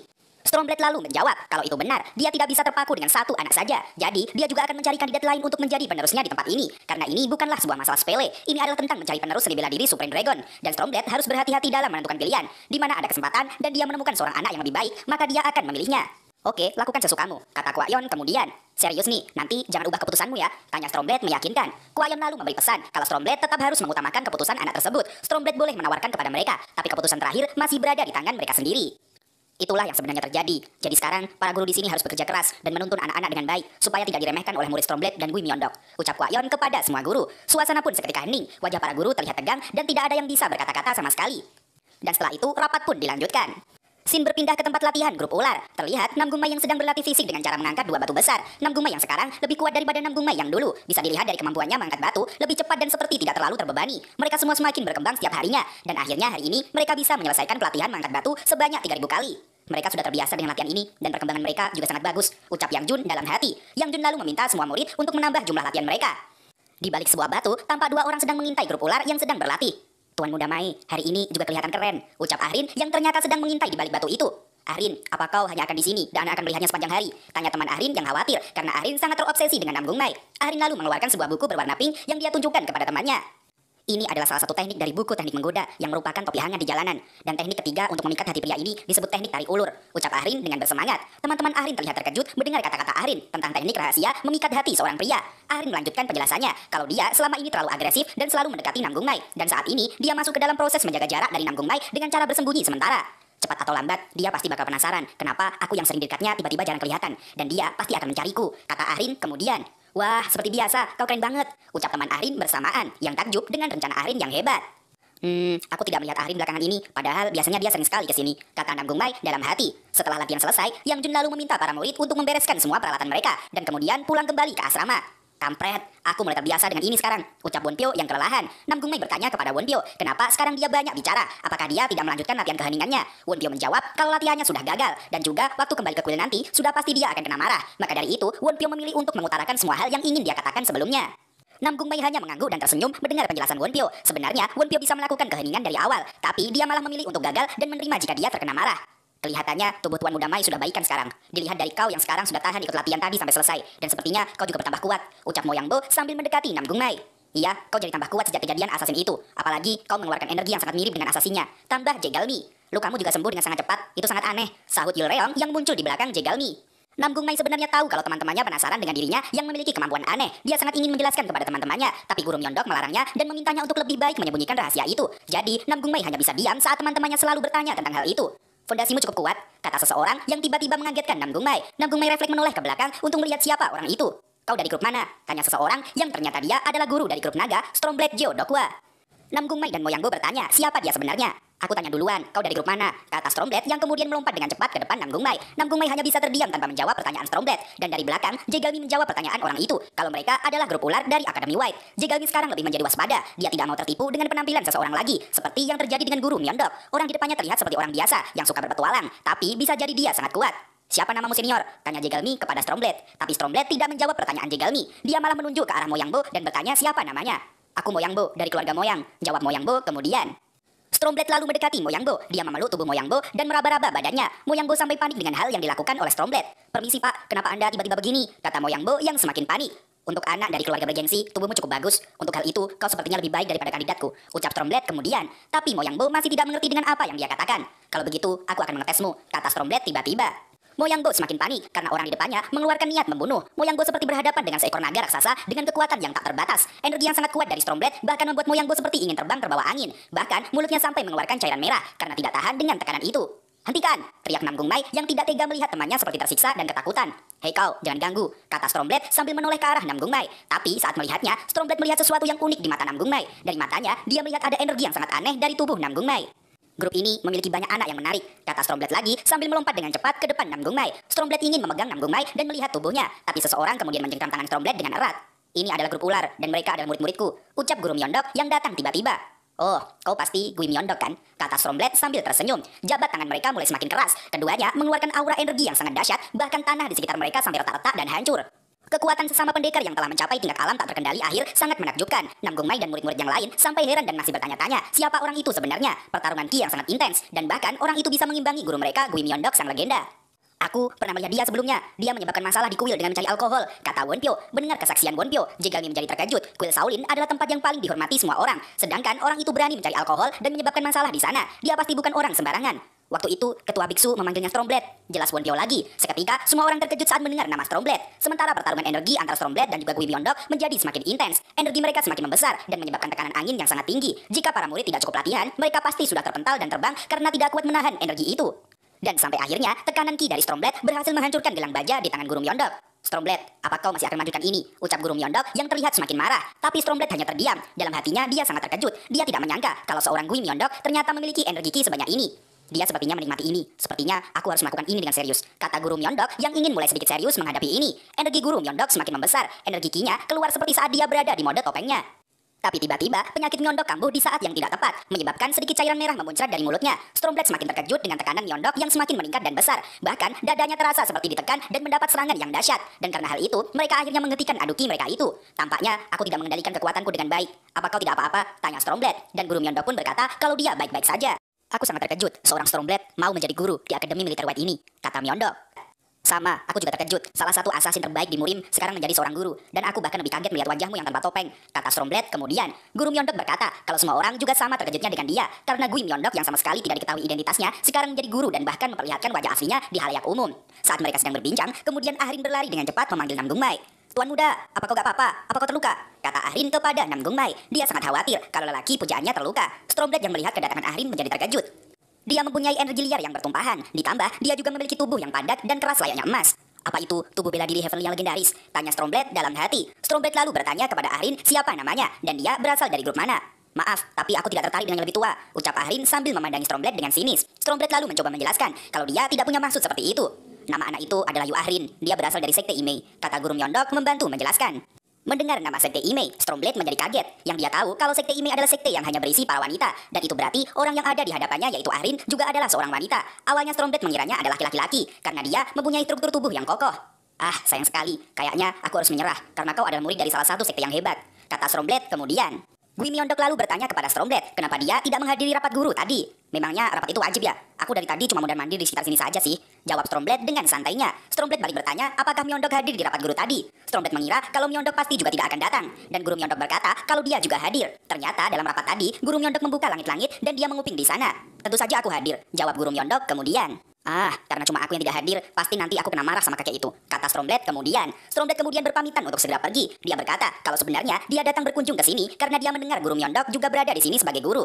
"Tadi itu menarik, apalagi murid-muridmu itu. Grup ular ya, mereka punya potensi yang sangat hebat, seperti seekor ular besar yang akan menjadi naga nantinya," kata Stormbblade lagi. Tapi saat dia membalikkan badan, Guru Myeongdok dan para murid tercengang saat melihat bagian belakang dari Stormbblade. Guru Myeongdok mencoba mengingatkan kepada Stormbblade kalau bagian belakangnya ada sesuatu. Tapi Stormbblade menyela kata-kata Guru Myeongdok sebelum dia mengatakannya.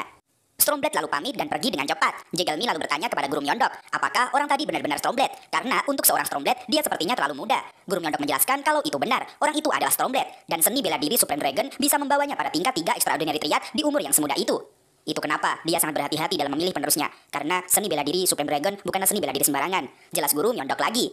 Setelah Stormbblade pergi, Guru Myeongdok mengumpulkan semua murid. Dia ingin mengumumkan hasil rapat penting yang dilakukan oleh para guru dan juga ketua murid Black tadi. Dan hasil rapat itu adalah semua murid Akademi Militer White harus berpartisipasi dalam kontes seni bela diri White. Semua murid sontak tercengang mendengar pengumuman itu. Sekarang mereka harus mengikuti kontes dan beradu skill antara sesama murid. Di tempat lain, tampak Stormbblade yang berhenti karena tubuhnya gemetaran. Dia mengira kalau tubuhnya seperti itu karena adu kekuatan dengan Myeongdok barusan. Tapi dia kemudian tersenyum. Dia merasa senang bisa bertemu dengan orang sekuat Gui Myeongdok yang ternyata bisa mengimbangi kemampuannya. "Memang datang ke sini adalah sebuah pilihan yang tepat," ucap Stormbblade kemudian. Dan sekarang baru terlihat kalau Guru Myeongdok tadi ingin mengingatkan Stormbblade kalau celana bagian belakangnya robek, tapi Stormbblade tidak menghiraukannya dan tidak merasakannya sama sekali.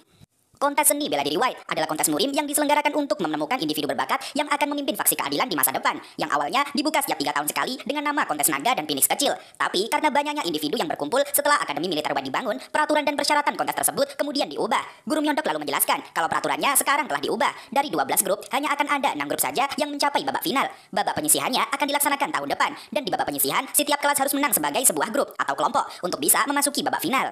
Dan baru di babak final, mereka akan berkompetisi secara individu. Kalian akan menjadi sekutu di babak penyisihan, tapi menjadi musuh di babak final, kata Guru Myeongdok kemudian. Semua murid tercengang mendengar penjelasan dari gurunya tersebut. Jadi, mereka tidak akan bertarung secara individu sejak awal. Hal itu dilakukan untuk mempersingkat waktu, mengingat peserta yang ikut akan sangat banyak.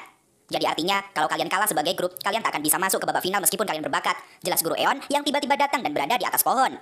Namgung Mai dan Arin terkejut melihat Guru Eon yang datang secara mendadak. Guru Eon lalu melompat dengan cepat ke bawah. Dia bertanya kepada Arin kenapa dia bisa berada di sini. Tapi Arin hanya bisa diam dan tidak bisa menjawab apapun.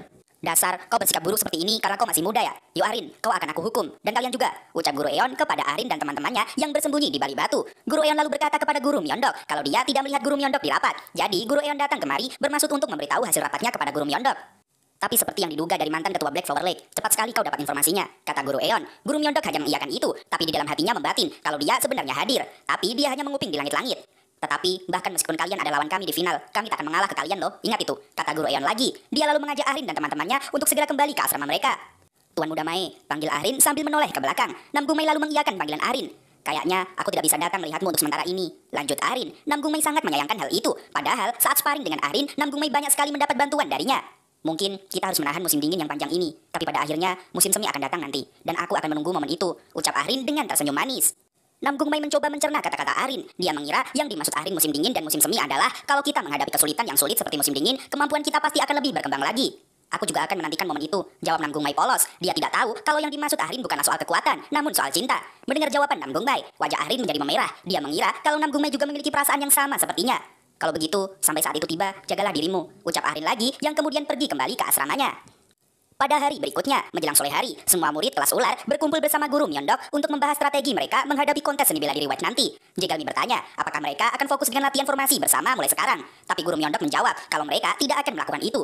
Katanya, babak penyisihan itu kompetisi kelompok. Bahkan selama latihan di luar, kami cuma melakukannya tanpa berpikir dulu. Kami belum pernah benar-benar latihan, kata Jegalmi. Guru Myeondok lalu berkata, kalau yang dikatakan Jegalmi memang benar. Formasi bersama yang dilatih dengan baik memang sangat menyeramkan. Tetapi selalu ada kelemahannya. Bagaimana jika salah satu dari kalian terluka? Bagaimana kalau musuh memanfaatkan kelemahan kalian? Dan bagaimana kalau kalian diserang ketika sedang terpisah dengan yang lainnya? Formasi bersama memang kuat. Tapi kalau kurang satu orang saja, formasi bersama akan menjadi lemah. Itulah kelemahan fatalnya. Jelas Guru Myeondok panjang lebar. Dulu, aku adalah seorang asasin. Jadi menurut kalian, apa yang akan aku ajarkan kepada kalian? Tanya Guru Myeondok. Para murid hanya terdiam karena mereka tidak mengetahui tujuan dari Guru Myeondok. Dan Guru Myeondok lalu berkata kalau dia akan menggunakan metode latihan rahasia anggota Black Flower Lake. Mulai sekarang, aku akan mengajarkan itu kepada kalian, kata Guru Myeondok lagi dengan tatapan yang mengerikan.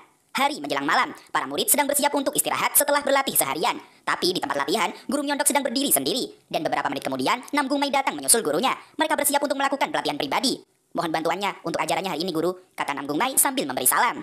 Guru Myeondok lalu meminta Namgung Mai mengambil posisi meditasi. Namgung Mai mulai berkonsentrasi dan menggunakan metode reverse flow yang sudah dipelajari selama ini. Kau sudah mulai menguasai tahap metode reverse flow. Jadi mulai sekarang, aku akan mengajarkanmu origin reversal teknik, seni bela diri asliku, kata Guru Myeondok sambil berjalan mengelilingi Namgung Mai.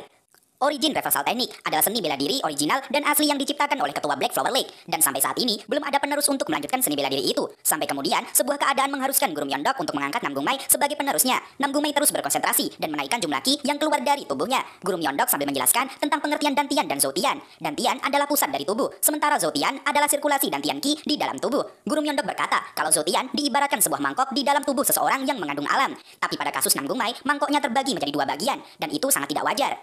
Energi ki yang sudah terkontaminasi di tubuh Namgung Mai itu adalah ki yang buruk, yang bisa membakar urat kinya. Dan jika Namgung Jo tidak memisahkan antara keduanya, pasti Dantian dan urat ki Namgung Mai sudah terbakar dan dia sudah tewas sejak dulu. Guru Myeondok melanjutkan penjelasannya, kalau tahap pertama dari origin reversal teknik adalah reverse flow. Itu sebabnya Guru Myeondok meminta Namgung Mai menguasai itu dulu. Tahap reverse flow mungkin cukup berat bagi Namgung Mai, tapi tahap berikutnya yang akan diajarkan ini bahkan lebih berat, dan nyawa adalah taruhannya.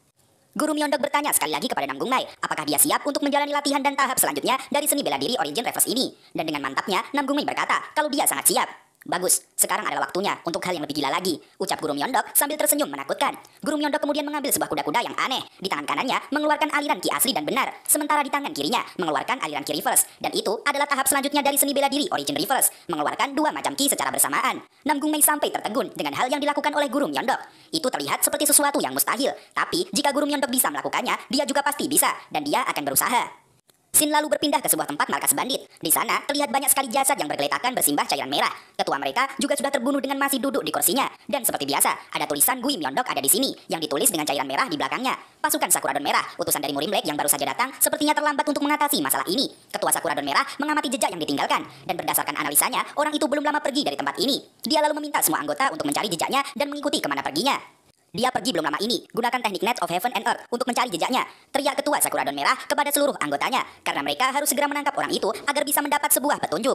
Anggota pasukan Sakuradon Merah mulai berpencar. Di sana, Yang Jun juga ikut dalam investigasi, karena bagaimanapun dia juga adalah anggota dari Sakuradon Merah yang aktif dan harus siap menjalankan misi. Tetapi dari balik sebuah pepohonan, sepasang mata tampak melihat dan mengawasi para anggota Sakura Daun Merah. Dan tentu saja benar, dia adalah sang Gui Myeondok palsu. Pasukan Sakura Daun Merah berpencar ke segala arah hutan. Mereka membagi beberapa kelompok agar lebih cepat menemukan orang yang mereka cari. Gui Myeondok palsu terus mengawasi dari atas pohon, sementara pasukan Sakura Daun Merah yang ada di dekatnya sama sekali tidak menyadari kehadirannya. Mereka menoleh ke sana kemari dan terus berlari, namun masih saja belum menemukan apapun.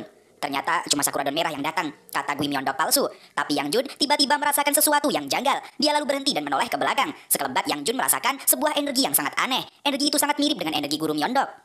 Apa itu tadi? Aku merasakan sesuatu yang mirip seperti guru, katanya dalam hati. Tak mau membuang-buang waktu, Yang Jun langsung mengeluarkan jurus accelerate dan bergerak cepat menuju sumber energi yang dia rasakan tadi. Sampai akhirnya Yang Jun sampai di sebuah tebing tinggi. Tapi dia tidak berhenti dan terus berlari menaiki tebing itu. Tapi saat menoleh ke atas, Yang Jun sangat terkejut melihat seseorang yang ada di depannya. Seseorang menggunakan baju serba hitam dan memakai topeng hantu. Tanpa banyak bicara, Gui Myeondok palsu langsung mengeluarkan pedang rantainya. Dia mulai mengibaskan pedangnya dan menyerang Yang Jun yang masih kaget saat melihat keberadaannya. Sabetan pedang Gui Myeondok palsu hampir saja mengenai wajah Yang Jun, tapi dengan cekatan dia menarik pedangnya dan menangkis sabetan pedang itu. Yang Jun berhasil menahannya meskipun dia terlihat sedikit tertekan. Yang Jun merasakan kalau orang di depannya bukanlah sembarangan, dia sangatlah kuat. Tapi Yang Jun tidak mau menahan diri dan membuang waktu. Dia harus membalikkan keadaan dan keluar dari posisi yang tidak diuntungkan ini dengan mengeluarkan teknik terbaiknya. Yang Jun langsung memasang kuda-kuda dan mulai mengumpulkan energi di pedangnya. Dan dengan suat teknik dulayan, dia menyerang Gui Myeondok palsu sampai dia harus melompat ke atas untuk menghindari serangan dari Yang Jun. Tapi Gui Myeondok palsu tidak terlihat panik sama sekali. Dia masih saja terlihat tenang sambil mencari celah dari jurus pamungkas milik Yang Jun ini. Gui Myeondok palsu mengambil kuda-kuda dan mengayunkan pedang rantainya. Dia mengarahkan putaran pedangnya itu ke arah Yang Jun, seperti sebuah rantai yang siap mengikat leher seekor singa. Sabetan pedang Gui Myeondok palsu berhasil menghancurkan komposisi serangan teknik Blue Lion milik Yang Jun. Sepertinya cuma itu saja ya, teknik terbaikmu. Sekarang, apa kau mau mencoba merasakan teknikku? Tanya Gui Myeondok palsu sambil menoleh ke belakang. Di belakangnya terlihat Yang Jun yang berdiri tertatih-tatih dengan penuh luka di sekujur tubuhnya. Semua keringat mengucur dan nafasnya mulai tidak beraturan. Dia tidak menyangka kalau teknik andalannya bisa dipatahkan semudah itu. Gui Myeondok palsu mulai menarik pedang keduanya. Dia sudah bersiap untuk menyerang dan menghabisi Yang Jun. Aura-aura kekuatan mulai menyelimuti tubuh Gui Myeondok palsu itu. Yang Jun mulai terlihat sangat panik. Serangan dahsyat akan segera menghampirinya. Tapi dia tidak tahu akan melakukan apa. Ingin menahan pun sudah tidak bisa karena tenaga Yang Jun sudah habis terkuras dan tubuhnya pun sudah lemah penuh luka. Gui Myeondok palsu mulai mengeluarkan kuda-kudanya dan dengan jurus Throne Blossom dia menyerang Yang Jun dengan kedua pedangnya dengan membabi buta. Yang Jun tidak berkutik menghadapi serangan itu. Dia hanya bisa pasrah dan merasakan kesakitan. Tapi hal yang aneh adalah Yang Jun merasakan seolah-olah pedang milik Myeondok palsu ini seperti hidup. Benturan yang sangat keras terjadi di atas tebing itu. Bebatuan sampai hancur dan longsor karena terkena serangan Gui Myeondok palsu yang sangat dahsyat. Dan terlihat Yang Jun yang sudah jatuh terkapar lemah dan tidak bisa bergerak lagi. Gui Myeondok palsu lalu berjalan dan mendekati Yang Jun. Yang Jun yang ternyata masih hidup lalu menoleh ke orang itu. Dia melihat penampilannya sama persis seperti guru Myeondok. Baju hitam dan juga memakai topeng hantu. Apa kau mantan salah satu anggota Black Clover League? Tanya Yang Jun pelan. Tapi orang itu berkata kalau dia adalah ketuanya, yaitu Gui Myeondok. Tapi Yang Jun tidak percaya begitu saja. Dia bukanlah Gui Myeondok. Karena saat ini, Gui Myeondok yang asli sedang bekerja sebagai guru di Akademi Militer White. Gui Myeondok palsu lalu menyarungkan kembali kedua pedangnya. Dia berkata kalau selama ini Yang Jun sudah tertipu. Gui Myeondok yang menjadi guru adalah palsu dan dirinya lah Gui Myeondok yang asli. Gui Myeondok palsu lalu berjalan meninggalkan Yang Jun. Dia berpesan kepada Yang Jun dan Sakura Daun Merah untuk tidak menghalanginya. Dia lalu melompat pergi dengan cepat. Yang Jun masih jatuh terkapar dan tidak bisa bergerak. Dalam lamunannya dia berpikir kalau kata dari orang itu tidak mungkin benar. Beberapa tahun yang lalu saat terjadi perang, saat itu Yang Jun masih kecil. Dia melihat keadaan peperangan itu dari balik pintu rumahnya. Di sana dia melihat dengan jelas ketua Black Clover League Gui Myeondok berhasil membunuh pemimpin musuh dengan hanya menggunakan tangan kosong saja. Yang Jun masih sangat ingat cara orang itu bertarung. Jadi, yang dikatakan orang tadi tidak mungkin benar. Guru Myeondok yang berada di akademi adalah Myeondok yang asli. Tidak mungkin guru itu palsu, kata Yang Jun dengan sangat yakin. Kembali ke Akademi Militer White. Pada hari berikutnya, Nam Gung Mai dan Won Pyo sedang libur berlatih. Mereka berkeliling akademi untuk melihat-lihat keadaan sekitar. Aku tidak sadar sebelumnya karena sibuk berlatih. Tempat ini benar-benar sangat luas, kata Nam Gung Mai yang kagum. Won Pyo lalu menjawab kalau mereka tidak pernah punya waktu untuk berjalan-jalan karena guru Myeondok memberikan mereka porsi latihan yang sangat ketat. Murid-murid lain tampak heran melihat kedatangan Won Pyo dan juga Nam Gung Mai. Mereka baru pertama kali melihat seorang Shaolin di akademi ini. Mereka saling bertanya-tanya dari kelas mana Won Pyo dan Nam Gung Mai berasal karena mereka jarang sekali terlihat. Tapi mereka juga mengejek penampilan Won Pyo dan Nam Gung Mai yang sangat dekil. Bahkan beberapa orang menyangka kalau mereka berdua bukanlah seorang murid, melainkan seorang pengemis. Mendengar hal itu, Won Pyo menjadi marah. Kalian melihat apa anjing? Ini pertama kalinya kalian melihat orang botak ya? Teriak Won Pyo yang sudah marah. Semua orang lalu terdiam setelah dibentak oleh Won Pyo. Mereka semua tidak ada yang berani menjawab dan hanya diam. Nam Gung Mai lalu menoleh ke sana kemari untuk mencari seseorang. Ternyata dia sudah berjanji untuk bertemu di tempat ini di jam yang sudah ditentukan. Dan beberapa detik kemudian, seorang gadis datang dan menyapa Nam Gung Mai. Ternyata dia adalah Ji Byung, sepupu Nam Gung Mai dan salah satu keluarga dekat yang akrab dengan Nam Gung Mai. Mereka lalu saling menyapa dan menanyakan kabar. Ji Byung berkata kalau dia sulit sekali menemui Nam Gung Mai karena kelas ular sangat jarang menampakkan diri. Wonpyo berkata kalau mereka sedang sibuk dengan jadwal latihan yang memang sangat ketat. Nam Gung Mai bertanya kepada Jipyong, kenapa hari ini begitu ramai di sini? Jipyong berkata kalau ini semua karena kontes seni bela diri White. Nam Gung Mai masih penasaran karena kontesnya masih lama. Tapi kenapa mereka sudah berkumpul untuk kontes itu? Tiba-tiba terdengar teriakan seseorang yang berdiri di depan papan pengumuman. Perhatian, grup manakah yang akan berhasil maju ke babak final kontes seni bela diri White? Taruhan kontes seni bela diri diselenggarakan oleh grup Ayam sudah dibuka secara resmi. Teriak orang itu yang ternyata adalah sebuah event taruhan untuk menebak grup mana yang akan melaju ke babak final. Di sekitar sana juga tampak para murid yang sangat antusias untuk mengikuti taruhan tersebut. Nam Gung Mai tampak bingung karena dia tidak mengetahui ada event taruhan semacam itu. Mereka bertiga pun berjalan mendekat untuk melihat secara jelas. Orang berkacamata lalu berkata kalau mereka semua bisa bertaruh untuk grup yang mereka dukung. Dan jika grup yang mereka pertaruhkan itu masuk ke babak final, maka uang mereka akan dikembalikan 2 kali lipat. Nam Gung Mai tidak percaya kalau ternyata banyak sekali yang sangat antusias dan tertarik dengan kontes seni bela diri ini. Bahkan mereka sampai berani taruhan. Jipyong menjelaskan kalau itu sudah pasti karena kontes seni bela diri White ini adalah tempat ditemukannya para pemuda berbakat yang memiliki potensi yang hebat. Dan bintang dalam kontes seni bela diri White sebelumnya adalah Nam Gung Il, kakak tertua dari Nam Gung Mai. Tiba-tiba, seseorang datang di belakang Nam Gung Mai. Aku bertaruh 100 koin silver kalau grup ular akan tereliminasi. Ucap orang itu yang ternyata adalah Dang Wuji. Dia mengolok-olok Nam Gung Mai. Dia berkata grup ular pasti akan kalah karena ada sampah seperti Nam Gung Mai di sana. Seperti yang kita ketahui, kalau mereka berdua memang sudah kenal dan punya masalah sejak mereka masih kecil. Dang Wuji berjalan maju mendekati Nam Gung Mai. Dia tersenyum licik dengan nada yang sangat meremehkan. Teman Dang Wuji melihat lihat sekitar dan kemudian membisikkan sesuatu kepada Dang Wuji. Hahaha, aduh gimana ya, sepertinya kali ini tidak ada yang bisa membantumu lagi, kata Dang Wuji. Yang dia maksud adalah Moyang Bo yang sebelumnya melindungi Nam Gung Mai. Nam Gung Mai hanya diam saja dan tidak menjawab, karena dia tidak mau masalah ini menjadi panjang. Ah, bukankah kau orang yang jarinya patah gara-gara Moyang Bo? Tanya Wonpyo tiba-tiba. Dasar babi, beraninya kau mengganggu. Sepertinya kau bertingkah sombong, mentang-mentang kau dari Shaolin ya. Memang sih Shaolin itu keren, tapi kau kira kau juga hebat, ha? Teriak teman Dang Wuji yang tidak terima dengan kata-kata dari Wonpyo. Wonpyo lalu tertawa terbahak-bahak mendengar kata-kata orang itu. Hahaha, kukira kau lagi ngomongin diri sendiri. Kau kira kau hebat cuma karena kau berasal dari keluarga Sacheondang, kata Wonpyo membalik. Mereka berdua kemudian saling perang batin. Jipyong lalu berkata menengahi kalau mereka sedang berada di depan umum dan lebih baik pertengkaran ini disudahi saja. Tapi Dang Wuji ternyata juga pernah melihat Jipyong sebelumnya. Dan setelah Jipyong memperkenalkan namanya, Dang Wuji kemudian mengingatnya dan tersenyum jahat. Ah, aku ingat kau. Kau adalah bocah yang kuurus karena kau sangat arogan di pertemuan keluarga. Meskipun kau cuma anak dari keluarga cabang kan? Ucap Dang Wuji mengejek. Jipyong lalu berkata kalau saat itu sangat menyakitkan dan dia pasti sudah menjadi cacat jika tidak ditolong oleh Nam Gung Mai. Saat mereka masih kecil, Jipyong disiksa oleh Dang Wuji dan teman-temannya. Kedua tangannya dipegangi erat sampai dia tidak bisa bergerak. Jipyong kecil hanya bisa menangis, tapi Dang Wuji tidak memperdulikan itu. Dia mengambil sebuah pedang kayu dan bermaksud memukulnya. Dengan sangat kejam, Dang Wuji memukulkan pedang kayu itu ke Jipyong tanpa rasa ampun. Tapi untung saja Nam Gung Mai datang dan menangkis serangan Dang Wuji dengan pedang kayunya juga. Dan sejak saat itu, Jipyong sangat menyayangi sepupunya Nam Gung Mai karena telah menyelamatkan hidupnya. Kali ini adalah waktunya aku melindungi saudaraku, kata Jipyong dengan gagah berani. Nam Gung Mai juga sangat ingat dengan kejadian masa kecil mereka itu. Dulu, Nam Gung Mai berani melawan karena dia belum terkontaminasi racun seperti sekarang. Dan setelah kejadian itu, Dang Wuji berlatih sangat keras sampai akhirnya dia diakui oleh keluarga Dang. Dan dia juga masih dendam kepada Nam Gung Mai sampai sekarang. Dang Wuji lalu mengeluarkan aura ki-nya yang sangat dahsyat, ki berwarna hijau khas milik keluarga Sacheondang. Jipyong mulai gemetaran karena tidak kuat menahan tekanan ki yang sangat kuat itu. Nam Gung Mai lalu menahan Jipyong dan menenangkannya. Dia berkata untuk lebih baik mundur karena Jipyong bukanlah lawannya. Aku tahu, tapi aku juga bukan lagi bocah yang cuma menangis seperti dulu, kata Jipyong yang masih merasa marah dengan perlakuan Dang Wuji semasa dia kecil. Nam Gung Mai dengan pelan-pelan tetap berusaha menenangkan saudaranya itu. Dia berkata kalau dirinya yang sekarang juga sudah berbeda dengan yang dulu, tapi tidak semua masalah bisa diselesaikan dengan bertarung. Mereka akan mendapat banyak sekali masalah besar jika membuat keributan di sini. Jadi, Nam Gung Mai meminta Jipyong untuk tenang saja. Tapi tiba-tiba teman Dang Wiju maju dan menyerang Wonpyo dengan sangat cepat. Tapi Wonpyo dengan sigap menghindari serangan itu dengan menunduk ke arah bawah, membuat lawannya menjadi terkejut karena itu. Wonpyo lalu menoleh ke atas dan dengan tatapan tajamnya dia mengisyaratkan akan memukul balik ke arah lawannya. Wonpyo lalu memukul dengan keras dan pukulannya telah mengenai wajah teman Dang Wiju. Dia sampai terpental ke atas karena tidak bisa menahan serangan balik dari Wonpyo. Tapi orang itu tidak mau menyerah. Dia mulai mengepalkan tangannya dan bersiap untuk melakukan serangan keduanya. Dengan jurus striking punch, dia lalu melakukan pukulan bertubi-tubi ke arah Wonpyo dari posisi yang sangat menguntungkan. Pertarungan mereka mulai mengundang perhatian dari para murid-murid yang lain yang ada di sana. Mereka mulai berbondong-bondong melihat pertarungan Wonpyo. Ah, itu grup ular yang tidak pernah terlihat selama ini. Mereka sedang bertarung dengan grup babi. Teriak pria berkacamata yang juga tertarik melihat pertarungan itu. Wonpyo terus bisa menghindari serangan lawannya dengan mudah. Oh, kau marah ya? Karena aku menyebutmu pencium pantat kan? Kata Wonpyo yang masih saja sempat untuk mengejek lawannya. Teman Dang Wiju semakin geram karena Wonpyo terus saja memanasinya. Dia lalu menarik pedangnya dan bersiap menyabetkannya kepada Wonpyo. Matilah kau! Teriaknya sambil melompat dan menebas Wonpyo. Tapi tiba-tiba sebuah pisau kecil datang dan menancap di dekat mereka. Wonpyo dan lawannya berhenti seketika setelah melihat senjata itu datang. Berhenti! Teriak seseorang dengan keras yang entah dari mana. Nam Gung Mai penasaran siapa yang melempar pisau kecil itu. Dia lalu menoleh ke atas untuk mencari sumber dari teriakan tadi. Dan di atas genting terlihat seseorang yang sedang berdiri dengan gagahnya. Di sini, pertarungan yang tidak resmi itu dilarang. Pertarungan kecil yang tidak baik tidak akan diizinkan oleh kami, 5 Nova. Kata orang itu kemudian. Nam Gung Mai dan Won Pyo kebingungan dengan apa yang dikatakan orang itu. Siapa itu 5 Nova? Ji Pyong lalu berkata kalau itu adalah grup tikus. Nam Gung Mai bertanya lagi, jika mereka grup tikus, berarti mereka masih seorang murid biasa seperti mereka. Tapi mengapa mereka sudah melakukan tugas jaga seperti ini? Ji Pyong menjelaskan kalau mereka tidak sedang bertugas. Itu hanyalah hobi mereka. Nam Gung Mai semakin keheranan dengan apa yang dikatakan oleh Ji Pyong. Dia tidak pernah keluar melihat keadaan sekitar, dan sepertinya banyak sekali hal yang dia lewatkan. Kalau kalian mau bertarung, lakukan itu dengan adil, lakukan di kontes seni bela diri White, kata salah satu murid dari grup tikus lainnya. Mereka semua kemudian mulai muncul secara bersamaan. Ada hijau, biru, kuning, jingga, dan ketua mereka yaitu merah.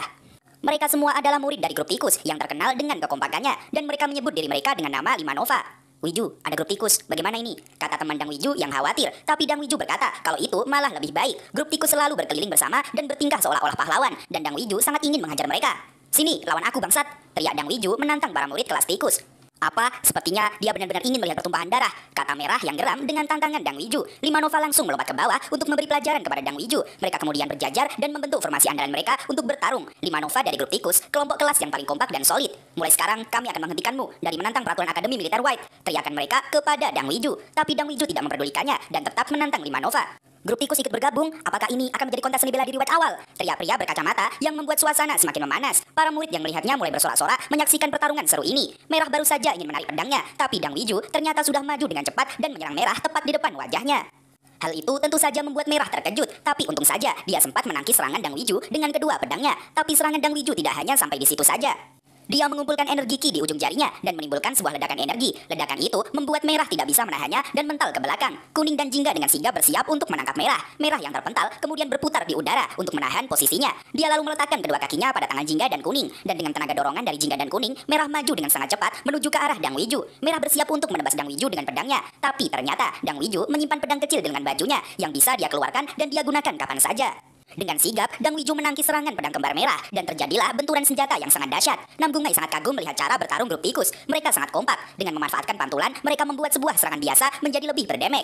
Apa karena mereka bersaudara ya? Kerjasama tim mereka benar-benar gila, kata Won Pyo. Ji Pyong pernah mendengar rumor kalau kemampuan individual grup tikus memang biasa saja. Tapi ketika mereka bersama dan menjadi sebuah tim, kemampuan mereka bahkan sama kuatnya dengan seorang master dari alam puncak. Jadi itu artinya mereka hanya hebat kalau keroyokan, kata Won Pyo kemudian. Hijau, merah, dan juga biru lalu maju bersama untuk menghadapi teman Dang Wiju yang sepertinya ingin maju juga untuk membantu Dang Wiju. Mereka menyodorkan senjata mereka bersamaan yang membuat teman Dang Wiju kewalahan. Dang Wiju lalu mengeluarkan beberapa kunai dari lengan bajunya lagi. Dia lalu melemparkannya ke depan untuk melindungi temannya yang sedang menahan serangan. Tapi kuning dan juga jingga dengan sigap maju dan menangkis semua serangan kunai Dang Wiju tanpa tembus sama sekali. Dang Wiju sekarang menyadari kalau rumor tentang betapa kuatnya formasi bersama grup tikus itu ternyata benar adanya. Terlihat biru yang melakukan serangan bertubi-tubi kepada teman Dang Wiju. Dia pun akhirnya jatuh tersungkur karena tidak bisa menahan serangan grup tikus yang bertubi-tubi. Yang bisa kau lakukan hanya bersembunyi di balik temanmu dan melempar senjata diam-diam. Jadi keluarga San Cheondang cuma bisa begini ya? Teriak biru memprovokasi Dang Wiju. Para murid lain juga berkata kalau Dang Wiju tidak akan bisa mengalahkan mereka selama mereka berjuang untuk keadilan. Kata-kata dari grup tikus membuat Dang Wiju menjadi marah. Bajingan ini berani-beraninya bersikap arogan, kata Dang Wiju dalam hati sambil bersiap mengumpulkan energi ki di tangannya. Akan aku tunjukkan betapa menyeramkannya keluarga Dang, kata Dang Wiju lagi sambil memasang kuda-kudanya. Tubuhnya kembali dikelilingi aura-aura hijau yang sangat kuat. Nam Gung Mai yang mengenal Dang Wiju sejak kecil mulai menyadari dengan apa yang terjadi. Kuda-kuda dan aura hijau di tangannya, Nam Gung Mai langsung berteriak kepada grup tikus untuk berhati-hati. Dia meminta mereka semua untuk mundur saja karena yang akan digunakan oleh Dang Wiju adalah teknik beracun. Semua murid yang menonton pertarungan itu dari tadi langsung panik setelah mendengar teriakan peringatan dari Nam Gung Mai. Mereka kemudian lari menjauh karena tidak mau terkena serangan racun dari Dang Wiju. Dang Wiju memasang kuda-kuda dan bersiap melakukan serangannya. Dengan jurus Den of Chaos, dia berputar dengan kecepatan tinggi seperti tornado. Dan dari sela-sela tangannya, dia mengeluarkan racun-racun yang menyebar ke sekitar, mengikuti arah putarannya. Mereka lalu berteriak kepada semua teman-temannya untuk menghadang serangan racun Dang Wiju agar tidak mengenai orang-orang di sekitar. Mereka semua langsung mengiyakan dan maju menuju posisi masing-masing. Tapi putaran Dang Wiju masih saja tidak berhenti. Racun terus muncrat kemana-mana. Bahkan sampai lantai di sekitar menjadi hancur dan berlubang saat terkena racun dari Dang Wiju. Grup tikus mulai mengeluarkan senjata andalan mereka masing-masing untuk menghadang serangan Dang Wiju yang mengerikan itu. Merah kemudian berteriak kepada semua temannya lagi. Dia meminta mereka untuk menggunakan energi ki mereka untuk mengurung racunnya. Semua anggota grup tikus mulai mengeluarkan energi ki mereka. Mereka memutari Dang Wiju dan membuat sebuah tembok ki penghalang agar racun Dang Wiju tidak menyebar ke sekitar dan mengenai orang yang tidak bersalah. Nam Gung Mai yang melihat itu merasa kalau rencana grup tikus akan berdampak buruk kepada mereka sendiri. Mengurung racun hanya akan menguras energi ki mereka. Jika mereka tidak menyelesaikannya dengan cepat, mereka tidak akan bisa menahan serangan racun Dang Wiju. Karena itu sangat berbahaya. Dang Wiju masih belum berhenti berputar. Bahkan dia mulai memperbanyak aliran ki racunnya untuk menembus pertahanan dari grup tikus. Sampai akhirnya grup tikus mulai kehabisan ki mereka. Racun Dang Wiju perlahan masuk dan berhasil mengenai mereka. Terlihat kuning yang sudah tidak kuat lagi menahan racunnya. Pedangnya perlahan mulai retak dan kemudian hancur. Kuning terpental ke belakang dan berteriak dengan sangat keras, dan bahkan penutup wajahnya pun sampai terbuka terkena racun dari Dang Wiju. Nam Gung Mai yang melihat kejadian itu segera sigap berlari. Dia lalu menangkap Kuning sebelum dia terjatuh. Tapi saat melihat wajahnya, Nam Gung Mai terkejut karena Kuning ternyata adalah seorang gadis. Kuning kemudian tak sadarkan diri dan pingsan di pangkuan Nam Gung Mai. Sementara anggota grup tikus yang lain masih berusaha menahan serangan Dang Wiju yang masih belum mengendor sedikit pun. Hijau berteriak memanggil temannya yang lain. Dia berkata kalau keseimbangan mereka mulai goyah karena Kuning pingsan. Mereka semua harus segera mundur. Biru berkata kalau dia akan mengorbankan dirinya untuk menahan serangan Dang Wiju dan teman-temannya yang lain bisa mundur menyelamatkan diri. Aku tidak mengorbankan saudaraku. Kita semua berjanji kalau kita mati, kita akan mati bersama. Teriak Merah kepada semua temannya. Nam Gung Mai masih melihat mereka dari belakang. Dia melihat kalau gara-gara racun, grup tikus tidak bisa bergerak dengan benar dan formasi bersama mereka tidak berfungsi secara maksimal karena itu. Nam Gung Mai lalu menoleh ke belakang dan memanggil Won Pyo. Dia lalu melemparkan Kuning kepada Won Pyo secara tiba-tiba. Won Pyo yang mengerti pun langsung maju dan menangkap Kuning. Nam Gung Mai lalu mengeluarkan reverse flow-nya. Dia bermaksud untuk membantu grup tikus yang lain yang mulai kewalahan dan terpojok. Dang Wiju yang melihat ada kesempatan lalu maju menyongsong Merah dengan tangan penuh racunnya. Merah yang sudah kehabisan tenaga hanya bisa terdiam dan tidak bisa melakukan apapun. Dia hanya pasrah menerima serangan dari Dang Wiju. Tapi tiba-tiba Dang Wiju terkejut karena ada seseorang yang menghalangi serangannya.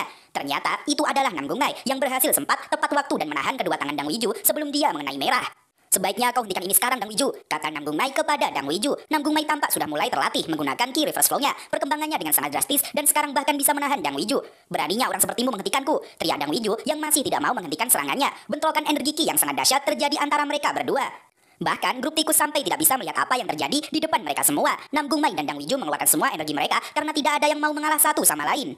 Kalian semua mendatangkan malapetaka di Akademi Militer White. Apa kalian baru akan sadar setelah digigit oleh anjing? Kata Sogo, guru dari grup anjing, yang tiba-tiba datang di tengah-tengah pertarungan. Sogo lalu memasang kuda-kuda dan mengumpulkan ki di kedua tangannya. Dia lalu berdiri di antara Nam Gung Mai dan Dang Wiju, lalu melemparkan mereka berdua sampai terpental ke belakang. Nam Gung Mai sampai terkejut dengan energi ki dari guru Sogo yang sangat dahsyat. Guru Sogo lalu meminta semua orang yang ada di sana untuk mengikutinya ke kantor. Terlihat bekas pertarungan mereka yang sangat berantakan. Lantai-lantai di sekitar sampai hancur karena racun dari Dang Wiju yang membabi buta. Dan sekarang mereka harus menuju kantor untuk disidang oleh Guru Sogo. Hukuman akan menanti mereka semua. Guru Sogo meminta mereka untuk berbaris. Dia kemudian menunjuk Nam Gung Mai.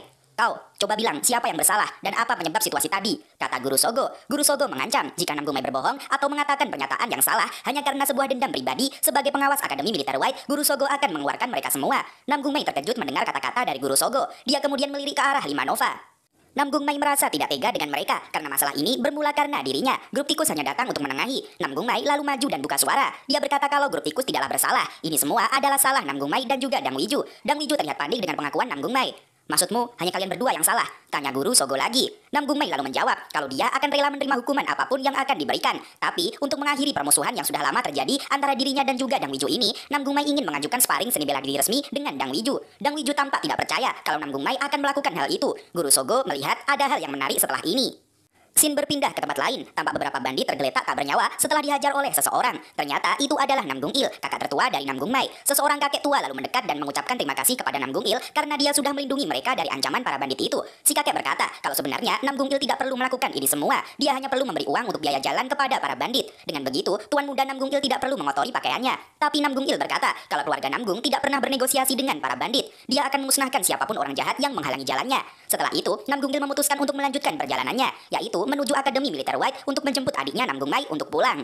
Kembali ke kantor Akademi Militer White, Guru Sogo berkata kalau dia sangat terkesan dengan Nam Gung Mai. Dia berkata jujur tanpa menyalahkan orang lain. Dia juga merasa kalau pengajuan sparring seni bela diri yang diminta oleh Nam Gung Mai sangat menarik. Guru Sogo bertanya kepada Dang Wiju apakah dia mau menerima tantangan dari Nam Gung Mai itu. Dang Wiju terdiam sejenak. Dia kemudian berkata akan menerima tantangan Nam Gung Mai tersebut. Tapi dia meminta izin untuk menggunakan racun dalam sparring kali ini. Awalnya, Guru Sogo agak terkejut, apalagi Nam Gung Mai yang terlihat panik, karena racun adalah keahlian dari Dang Wiju. Dia takut tidak akan bisa menanganinya. Guru Sogo kembali menanyakan kepada Nam Gung Mai, apakah dia tidak keberatan dengan syarat dari Dang Wiju. Tapi dengan mantapnya, Nam Gung Mai berkata kalau dia tidak keberatan dan mau menerimanya, karena Dang Wiju tidak akan terlalu hebat jika tidak menggunakan racun. Baiklah kalau begitu, aku izinkan sparring seni bela diri resmi ini antara Nam Gung Mai dan Dang Wiju. Silakan kalian ke aula latihan, kata Guru Sogo kemudian. Di aula latihan, Dang Wiju dan Nam Gung Mai sudah saling berhadapan. Tampak Limanova, Won Pyo, dan juga Ji Pyong yang menonton di sana. Dang Wiju berkata, apakah Nam Gung Mai benar-benar yakin dengan semua ini? Apakah dia meminta pertandingan ini karena berpikir bisa mengalahkan Dang Wiju? Dengan santainya, Nam Gung Mai mau menjawab, kalau dulu dia bahkan tidak berpikir tentang hal ini. Tapi sekarang sudah berbeda, Nam Gung Mai yakin bisa menghadapi Dang Wiju. Hahaha, bicara omong kosong dengan wajah seperti itu. Kau sudah menggali kuburanmu sendiri, Nam Gung Mai, kata Dang Wiju yang ternyata sudah menyiapkan racun yang sangat kuat di balik lengannya. Sekarang kita akan memulai sparring seni bela diri resmi antara Dang Wiju dan Nam Gungmai. Aku, Sogo, sebagai saksi atas sparring seni bela diri ini, kata Guru Sogo memulai pertandingan. Nam Gungmai dan Dang Wiju sama-sama melakukan kuda-kuda. Mereka kemudian maju bersamaan saat Guru Sogo berkata untuk memulai. Dang Wiju langsung mengancam dengan jurus Potion Sub Dagger. Dia bergerak cepat menuju wajah Nam Gungmai. Nam Gungmai terlihat sedikit panik karena jurus itu sangatlah berbahaya. Itu adalah jurus yang sama yang digunakan oleh Dang Wiju saat mencoba menyerang Moyangbo. Nam Gungmai lalu menarik tangannya untuk bersiap melakukan pukulan. Dia bermaksud untuk meniru gerakan Moyangbo saat berhasil mematahkan tangan Dang Wiju. Tinju Nam Gungmai hampir saja mengenai tangan Dang Wiju, tapi Dang Wiju malah tersenyum. Dasar bodoh, kau kira aku akan tertipu trik yang sama 2 kali, ha? Katanya kemudian. Tangan Dang Wiju yang lain kemudian maju terlebih dahulu untuk mengunci tangan Nam Gungmai. Dengan begitu, Nam Gungmai tidak akan bisa menghindar dan menyerang balik. Dan dengan sangat keras, tinju Dang Wiju tepat mengenai dada Nam Gungmai. Nam Gungmai tentu saja langsung terpental ke belakang dan memuncratkan cairan merah. Tapi untungnya, dia tidak terjatuh dan masih bisa menahan badannya. Nam Gungmai sangat terkejut dengan serangan tadi. Ternyata, bukan hanya Nam Gungmai yang sudah berkembang, tapi Dang Wiju juga semakin kuat sejak terakhir kali mereka bertemu. Tapi belum sempat berdiri, Dang Wiju sudah berada di depan Nam Gungmai dan melakukan tendangan ke arah kepalanya. Sial, dia terkena racun segera setelah pertandingan ini dimulai. Semakin lama pertandingan ini akan semakin merugikan bagi Nam Gungmai, kata Wonpyo yang khawatir. Jipyong pun juga ikut panik, tapi mereka tidak bisa melakukan apapun sekarang. Tiba-tiba, Merah memanggil Jipyong. Dia berkata kalau Nam Gungmai tidak akan kalah melawan Dang Wiju. Tatapannya terlihat sangat yakin dan tenang. Dia meminta Jipyong dan Wonpyo untuk diam dan menyaksikan saja.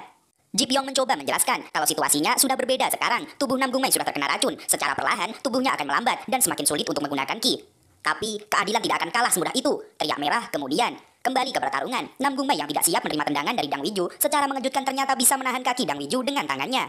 Hahaha, kau cukup hebat dalam bertahan ya, kata Dang Wiju kemudian. Nam Gungmai mulai mengeluarkan ki reverse flow-nya dan melakukan tinju ke arah Dang Wiju agar dia mundur dan bisa menjaga jarak sementara. Pukulan Nam Gungmai berhasil mengenai Dang Wiju, tapi tampaknya dia tidak terluka dan tidak terkena dampak dari serangan barusan. Hahaha, jangan terlalu memaksakan dirimu untuk menggunakan ki, kata Dang Wiju sambil tertawa. Dang Wiju sangat tahu kalau Nam Gungmai mempunyai masalah dengan energi ki-nya. Dan Dang Wiju juga berkata kalau semakin Nam Gungmai menggunakan ki-nya, racun Dang Wiju juga akan semakin menyebar di sirkulasi darah dan juga ki Nam Gungmai. Kau akan segera merasakan sakit yang lebih parah daripada kematian, ucap Dang Wiju dengan senyum liciknya. Tubuh Nam Gungmai terlihat semakin bergetar. Racun Dang Wiju sepertinya sudah mulai bekerja dan menyebar ke seluruh tubuhnya. Tapi yang membuat dia lebih terkejut adalah ternyata Nam Gungmai tidak merasakan apa-apa. Racun yang dikatakan Dang Wiju sangat menyakitkan itu sepertinya tidak mempan terhadap Nam Gungmai. Tubuh Nam Gungmai kebal terhadap racun. Sementara di sisi lain, Dang Wiju masih saja mengoceh. Dia berkata kalau efek racun itu akan segera melahap tubuhnya dan efeknya akan sangat menyakitkan. Dang Wiju mulai bersiap mengumpulkan ki di tangannya. Ayo, akhiri ini di sini, dasar sampah, teriak Dang Wiju yang bersiap untuk kembali menyerang Nam Gungmai. Tapi kali ini, dengan sigap Nam Gungmai berhasil menghalau serangan Dang Wiju dengan energi ki-nya. Dang Wiju tampak terkejut karena serangannya kali ini bisa ditahan. Bahkan energi ki Nam Gungmai tidak melemah sama sekali. Dang Wiju merasa ada sesuatu yang aneh. Kenapa Nam Gungmai masih baik-baik saja setelah menggunakan energi ki sebesar itu? Harusnya racun miliknya sudah bekerja sekarang. Dang Wiju masih berusaha menembus pertahanan Nam Gungmai. Dia bermaksud ingin segera mengakhiri pertarungan ini. Tapi ternyata racunnya tidak mempan. Dang Wiju langsung melangkah ke belakang dan melompat ke atas untuk melakukan serangan yang lain. Dia mengeluarkan beberapa dagger dari lengan bajunya, dan dengan jurus Dark Falling Rain, dia menghujani Nam Gungmai dengan puluhan dagger layaknya sebuah hujan. Nam Gungmai sedikit panik dengan serangan mendadak itu, tapi berkat latihan fisiknya selama ini, dia bisa menghindari semua hujan dagger dari Dang Wiju itu. Nam Gungmai menangkap salah satu dagger dari Dang Wiju, dan tentu saja, dagger itu sudah dilumuri racun. Nam Gungmai mulai menyadari sesuatu. Dang Wiju adalah pengguna racun dan pasti setiap serangannya akan mengandung racun. Tapi saat racun itu masuk ke tubuh Nam Gungmai, racun Dang Wiju terbakar oleh Extreme Ki yang berada di dantian Nam Gungmai. Tubuh Nam Gungmai sudah mengandung racun sejak awal, jadi bisa dikatakan racun biasa tidak akan bisa berpengaruh kepada Nam Gungmai karena dinetralkan oleh racun milik Nam Gungmai sendiri. Wonpyo terlihat bingung, Nam Gungmai terkena racun dari Dang Wiju, tapi dia tidak menunjukkan gejala terkena racun sama sekali. Kalau tidak ada gejala terkena racun, mungkinkah Hyung Nim memiliki kekebalan 10.000 racun yang legendaris? Tanya Jipyong penasaran, tapi Wonpyo berkata kalau itu tidak mungkin, Nam Gungmai memiliki hal seperti itu. Tapi dalam hati, Wonpyo berharap kalau memang itu yang sedang terjadi. Guru Sogo yang dari tadi mengamati pertarungan antara dua murid itu merasa takjub dengan apa yang dia lihat. Guru Sogo bahkan sudah menyiapkan penawar racun jika sewaktu-waktu Nam Gungmai membutuhkannya. Tapi ternyata hasilnya malah tidak terduga. Nam Gungmai tidak mempan terhadap racun dari Dang Wiju. Apakah ini ulah dari Kui Myeondok? Dia sungguh berbahaya, kata Guru Sogo dalam hati. Lama juga kau bertahan ya, dasar Nam Gungmai keparat, teriak Dang Wiju yang masih menyerang Nam Gungmai dengan membabi buta. Dia kembali maju dan bersiap menyerang dengan pukulan racunnya. Tapi kali ini, Nam Gungmai berhasil memantapkan kuda-kudanya dan mendapat posisi yang sangat menguntungkan. Dia lalu melakukan pukulan yang sangat keras dan tepat mengenai wajah Dang Wiju. Dang Wiju seketika terpental ke belakang karena tidak bisa menahan pukulan dari Nam Gungmai yang sangat keras. Tapi Dang Wiju masih bisa berdiri dan belum terjatuh. Dia masih bisa berdiri kokoh meskipun dia mulai mengeluarkan cairan merah dari mulutnya. Dia masih tidak percaya dengan apa yang dihadapinya. Kok bisa Nam Gungmai masih berdiri dengan kondisi biasa? Bahkan setelah menerima racun dari Dang Wiju, sungguh tidak bisa dipercaya. Nam Gungmai terlihat sangat on fire. Ki reverse flow-nya mulai memancar di seluruh tubuhnya. Aliran ki yang sangat dahsyat dari Nam Gungmai. Tatapannya tajam ke depan seperti mengisyaratkan untuk siap melakukan serangan kapan saja. Nam Gung Mai dengan cepat langsung maju dan melakukan serangan pukulan bertubi-tubi kepada Dang Wiju. Dang Wiju hanya terlihat pasrah dan sama sekali tidak bisa menahan serangan Nam Gung Mai. Membalas serangan itu pun tidak bisa. Semua yang melihat itu menjadi takjub karena Nam Gung Mai berhasil membalikkan keadaan bahkan setelah dia mendapat serangan racun yang sangat banyak. Mereka mulai berpikir kalau Nam Gung Mai akan memenangkan pertarungan ini. Nam Gung Mai masih belum mengendorkan serangannya sama sekali. Dia terus memukul tanpa memberi kesempatan sedikit pun bagi Dang Wiju untuk membalas. Sampai akhirnya pukulan yang sangat keras mendarat di wajah Dang Wiju. Pukulan itu membuat Dang Wiju terpental dan akhirnya jatuh tersungkur. Sementara Nam Gung Mai masih berdiri dengan kokoh dengan energi ki reverse flow-nya yang sangat membara. Dia sudah siap melakukan serangan terakhir. Jika Dang Wiju masih belum menyerah setelah ini, Dang Wiju tertunduk lemah, seluruh tubuhnya babak belur, dan dia juga memuntahkan cairan merah. Dang Wiju mulai merasa kalau Nam Gung Mai sudah menyiapkan sesuatu sebelum pertandingan ini. Makanya dia menyetujui saat Dang Wiju meminta izin menggunakan racun. Sampai detik ini pun, Dang Wiju masih belum percaya kalau Nam Gung Mai kebal terhadap racun. Teringat bayangan masa lalu Dang Wiju, dia selalu menyiksa Nam Gung Mai dan mempermainkannya. Tapi kenapa sekarang keadaan berbalik? Kenapa dia yang berada di posisi Nam Gung Mai sekarang? Nam Gung Mai semakin kuat dan bahkan bisa membuatnya babak belur. Dang Wiju kemudian menyiapkan sesuatu karena ini adalah pilihan terakhir. Dia bermaksud akan mengeluarkan senjata rahasia yang sudah dia siapkan di balik lengan bajunya sejak awal. Kalau begitu, aku akan segera membunuhmu dengan Head Death Potion, salah satu dari 8 racun terbaik keluarga Dang, kata Dang Wiju dengan senyum jahatnya. Racun ini diekstrak dari lipan berkepala dua. Racunnya akan segera menyebar ke pembuluh darah yang ada di seluruh tubuh setelah tersentuh. Dan kalau tidak diberi penawar, dalam waktu 2 jam, orang itu akan segera mati. Ini adalah salah satu dari 8 racun terbaik yang secara khusus hanya dapat diakses oleh Tuan Muda keluarga Dang. Dang Wiju kembali berdiri. Dia mulai menggunakan alat yang disiapkannya di balik lengan bajunya. Aura-aura gelap mulai terpancar di seluruh tubuh Dang Wiju. Nam Gung Mai mulai merasa ada yang aneh. Atmosfernya mulai berubah. Dia memiliki prasangka buruk untuk semua ini. Dang Wiju kemudian mengangkat sebuah bola berwarna hijau. Dan tanpa berpikir panjang, dia membanting bola itu sampai mengeluarkan asap hijau racun yang sangat banyak. Guru Sogo sedikit terkejut melihat kabut racun yang digunakan oleh Dang Wiju. Sepertinya itu bukanlah racun sembarangan. Tutup mulut dan hidung kalian dan pergi dari tempat ini, teriak Guru Sogo kepada murid-murid yang lain yang menonton di pinggir. Dia tidak mau para murid terkena dampak dari racun Dang Wiju. Won Pyo dan yang lainnya langsung menuruti perintah Guru Sogo. Mereka segera menutup mulut dan hidungnya. Sementara Nam Gung Mai seperti terjebak di dalam kegelapan racun. Dia berada di tengah-tengah racun mematikan milik Dang Wiju dan tidak tahu mau kemana lagi. Nam Gung Mai mulai merasakan kalau penglihatannya mulai kabur, jarak pandangnya semakin pendek, dan dia tidak tahu di mana Dang Wiju berada. Dan tanpa dia sadari, beberapa dagger mulai meluncur ke arah Nam Gung Mai. Untung saja, Nam Gung Mai memiliki refleks yang bagus. Dia lalu melompat untuk menghindari serangan dagger yang mendadak itu. Tapi lompatan yang tiba-tiba itu membuat Nam Gung Mai kehilangan keseimbangannya. Dang Wiju yang sedari tadi bersembunyi lalu memanfaatkan situasi itu. Dia melompat di belakang Nam Gung Mai dan bersiap menyerang dengan pisau racunnya.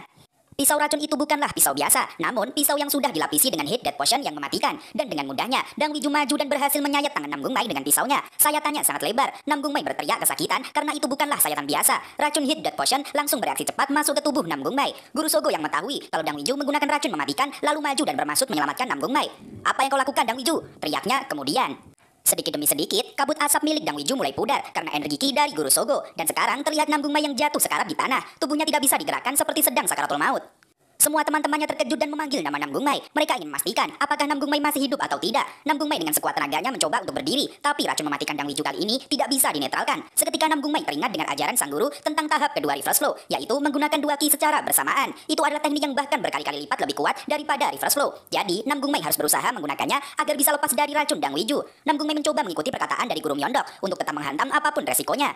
Dia mulai mengeluarkan reverse flow-nya untuk kembali menghapus racun mematikan Dang Wiju. "Seperti yang kulakukan tadi, aku akan membakar racun mematikan ini juga," kata Nam Gung Mai dalam hati. Energi ki campuran mulai keluar dari tubuhnya. Nam Gung Mai berusaha sekuat tenaga untuk membakar racun Dang Wiju. Setelah dia sampai di puncak konsentrasi, dia merasakan ada 2 jenis ki yang masuk ke tubuhnya, yaitu ki api dan juga ki es. Kedua ki dari binatang beracun itu berputar-putar dengan gilanya untuk menghancurkan tubuh Nam Gung Mai. Nam Gung Mai mulai mengumpulkan ki racunnya di dalam dantian miliknya. Hal itu membuat ki racun dari Dang Wiju menjadi melemah. Dan setelah merasakan sesuatu yang berbeda, Nam Gung Mai mulai yakin kalau rencana yang akan dia lakukan kali ini akan berhasil. "Aku akan membakar semuanya," teriak Nam Gung Mai dalam hati. Guru Sogo bergerak dengan cepat dan sudah berada di depan Dang Wiju. Dia tampak sangat marah. Dia lalu menarik lengan baju Dang Wiju dan mengangkatnya ke atas. "Bocah keparat, apa kau baru saja menggunakan salah satu dari 8 racun terbaik?" tanya Guru Sogo dengan nada membentak. "Apakah kau mau membunuh saudaramu sendiri dari faksi keadilan?" tambahnya dengan penuh amarah. Tapi Dang Wiju dengan santainya mengatakan kalau dia punya penawarnya dan tidak akan apa-apa jika Nam Gung Mai meminum penawar racunnya sebelum 2 jam. "Ya, tapi dia bisa saja lumpuh sebagai akibatnya," tambah Dang Wiju dengan senyum liciknya. Guru Sogo lalu meminta Dang Wiju untuk memberikan penawarnya sekarang, dan sparring ini juga akan dihentikan. Tapi Dang Wiju hanya terdiam dan tidak menjawab. Dia bermaksud mengulur waktu agar Nam Gung Mai benar-benar tewas terkena racun. "Apa kau benar-benar ingin dikeluarkan dari Akademi Militer White?" bentak Guru Sogo lagi yang mulai kehilangan kesabaran terhadap Dang Wiju. "Sparring seni bela diri ini, aku meminta untuk terus dilanjutkan," kata seseorang yang tiba-tiba datang dari arah pintu masuk. Semua orang menoleh ke belakang, dan ternyata itu adalah Nam Gung Il, kakak tertua Nam Gung Mai yang baru saja sampai di Akademi Militer White. Nam Gung Il yang tidak sengaja melihat Ji Byung lalu bertanya, apakah dia juga belajar di Akademi Militer White ini. Dengan gemetaran dan penuh keringat, Ji Byung menjawab kalau itu benar, keluarganya lah yang mengirim Ji Byung ke sini. Jangan nodai nama keluarga Namgung dan diamlah. Lagi pula, tidak akan ada yang peduli dengan anak keluarga cabang, kata Namgung Il dengan sinisnya. Namgung Il lalu berjalan mendekati Guru Sogo. Dia lalu memberikan salam dan memperkenalkan dirinya. Guru Sogo lalu bertanya, apakah dia adalah kakak kandung dari Namgung Ai? Dan Namgung Il membenarkannya. Pada situasi ini, nyawa Namgung Ai sudah terancam. Kenapa kau masih meminta untuk melanjutkan sparringnya? Tanya Guru Sogo yang kemudian mengeluarkan aura ki dahsyatnya. Namgung Il yang melihat itu juga tidak mau mengalah. Dia mulai mengeluarkan energi kinya untuk menghindari ancaman dari Guru Sogo. Kita dibawa menuju asal-usul dari keluarga Namgung. Mereka adalah keluarga dengan teknik berpedang terbaik di antara 5 keluarga besar. Mereka memimpin bersama dengan 10 sekte besar dalam perang besar ortodok demonik dan berhasil membuktikan diri mereka. Kepala keluarga Namgung yaitu Namgung Jo menerima pencerahan ketika berperang dan berhasil menjadi master dari alam tak terkendali. Alam tak terkendali terbagi menjadi awal, akhir, dan juga ekstrim. Sementara Namgung Jo telah mencapai tahap akhir dan diakui sebagai kepala keluarga terkuat dibandingkan dengan kepala keluarga sebelumnya. Dan dengan kekuatan itu, dia menjadikan keluarga Namgung setara dengan 10 sekte besar. Kembali ke Guru Sogo dan Namgung Il yang sedang beradu energi ki. Bentrokan energi mereka sangat dahsyat. Guru Sogo merasakan kalau Namgung Il berusia lebih muda darinya, tapi energi ki-nya sudah setara dengan Guru Sogo. 5 Nova yang melihatnya menjadi takjub. Pemenang dari kontes naga dan pinik sebelumnya, yaitu Namgung Il, ternyata rumor tentang kekuatannya benar adanya. Dia bahkan bisa menyamai kekuatan dari guru grup anjing. Dia kuat seperti api, kata Merah dalam hati. Tiba-tiba, Guru Sogo melirik ke arah Namgung Mai yang mulai mengeluarkan energi ki ungu yang aneh. Dia lalu menarik energi ki dan menyudahi beradu dengan Namgung Il. Dia berkata kalau ini bukanlah waktu yang tepat bagi mereka berdua untuk melakukan ini. Mereka harus cepat-cepat memberikan penawar racun pada Namgung Mai dan membawanya ke rumah sakit. Tapi Namgung Il menolaknya. Keluarga Namgung adalah yang terhebat di antara 5 keluarga besar. Mereka adalah keluarga yang membuka jalan menuju surga. Dan kalau Namgung Mai itu mati secara terhormat di tengah-tengah sparring, maka itu akan menjadi kebanggaan keluarga. Semua orang tidak percaya dengan apa yang dikatakan oleh Namgung Il. Dia merelakan adik bungsunya mati begitu saja hanya demi derajat keluarga Namgung. Guru Sogo sendiri juga merasa kalau Namgung Il bukanlah orang normal. Tapi dia juga tidak bisa membantah karena Namgung Il membawa nama keluarga. Tiba-tiba, Guru Sogo menoleh ke arah Namgung Mai. Dia merasakan ki yang sangat kuat tumbuh. Dan ternyata benar, energi ki Namgung Mai mulai keluar dengan sangat membara. Dia berhasil menetralkan racun dari Dang Wiju dengan reverse flow-nya. Dan bahkan berhasil mencapai tahap selanjutnya yang dikatakan oleh Guru Myeondok. Namgung Mai berteriak keras dan kemudian berdiri. Terlihat pancaran 2 ki tubuhnya yang keluar bersamaan. Ki asli dan juga ki racunnya berhasil berdampingan tanpa merusak dantian Namgung Mai. Dang Wiju sendiri sampai terkejut karena ada orang yang selamat setelah menerima racun mematikannya itu. Belum, sparringnya belum selesai. Ayo kita selesaikan pertarungan ini, Dang Wiju, kata Namgung Mai dengan mantapnya sambil menunjuk ke arah Dang Wiju. Dang Wiju semakin jengkel dengan Namgung Mai yang tetap saja tidak mau menyerah. Guru Sogo melihat kalau energi ki Namgung Mai sangat stabil. Dia tidak percaya kalau Namgung Mai benar-benar sudah menetralkan racunnya. Tapi dia sendiri masih penasaran dengan apa yang akan terjadi. Jadi Guru Sogo memutuskan untuk melanjutkan pertandingan ini lagi. Namgung I mulai mengamati pertandingan ini dengan serius. Murid-murid yang lain pun mulai tegang dengan suasana yang menakutkan ini. Dang Wiju bersiap untuk melakukan serangan selanjutnya. Bajingan ini gigih sekali, kata Dang Wiju dalam hati. Tapi daripada menyerang, Dang Wiju memiliki rencana lain untuk mengulur waktu. Karena dia tidak percaya kalau racun itu sudah hilang. Dang Wiju akan menunggu sampai Namgung Mai mati perlahan karena racunnya yang menyebar. Sementara Namgung Mai mulai memasang kuda-kudanya. Dia merasa kalau dia mulai paham cara menggunakan ki yang sebenarnya dan juga ki reverse flow. Tapi Namgung Mai tampak terkejut saat melihat kakaknya, Namgung Il, berada di sini. Dia mulai ingat kalau ini sudah 3 bulan sejak Namgung Mai bergabung dengan akademi. Dan kakaknya berjanji akan menjemput Namgung Mai pulang. Dan pada kesempatan kali ini, Namgung Il sedang melihat Namgung Mai bertarung. Namgung Mai akan memanfaatkannya kesempatan ini untuk menunjukkan kepada kakaknya kalau dia sudah berkembang dan tidak lemah lagi. Namgung Mai mulai melompat dan bersiap melakukan serangan kepada Dang Wiju. Tapi Dang Wiju tiba-tiba menghilang dengan cepat dari hadapan Namgung Mai. Tangkap aku jika kau bisa, teriak Dang Wiju mengejek dan menantang Namgung Mai. Dia berlari ke arah kanan dengan maksud untuk terus menghindar dari serangan Namgung Mai. Dang Wiju terus mengejek Namgung Mai dan memprovokasinya. Tapi baru saja dia berhenti berbicara, Namgung Mai tiba-tiba sudah berada di depannya dan bersiap melakukan pukulan keras. Akan kubuktikan eksistensiku, bukan sebagai aib keluarga Namgung, tapi sebagai aku sendiri, kata Namgung Mai dalam hati. Dia lalu memukul Dang Wiju tepat di wajahnya. Pukulan yang sangat keras dan bahkan membuat Dang Wiju terpental jauh ke belakang. Tapi Namgung Mai tidak puas sampai di situ. Dia sudah kembali berada di depan Dang Wiju untuk melakukan serangan susulan. Namgung Mai langsung melakukan pukulan bertubi-tubi ke arah Dang Wiju. Dang Wiju tampak tidak berkutik sama sekali menerima pukulan beruntun dari Namgung Mai. Guru Sogo dan para murid tercengang. Bahkan Namgung Il terlihat tidak percaya kalau adiknya bisa melakukan itu. Karena lawannya bukanlah sembarangan. Dia adalah tuan muda dari keluarga San Cheondang. Won Pyo merasakan ki yang sama saat Namgung Mai mengamuk. Tapi kali ini sedikit berbeda. Ki itu tidak brutal, melainkan seperti ki asli. Terlihat Guru Myeondok yang sedang meminum teh. Dia juga bisa merasakan dari jauh kalau Namgung Mai sudah berhasil melakukan tahap selanjutnya dari reverse flow secepat itu.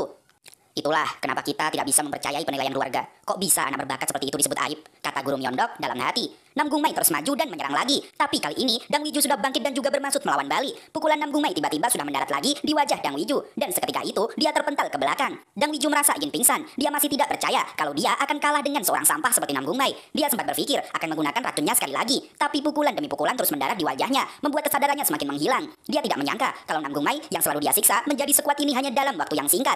Dan setelah melakukan pukulan terakhirnya, Dang Wiju akhirnya jatuh tersungkur dan pingsan di hadapan Namgung Mai. Aku adalah murid Gui Myeondok. Namgung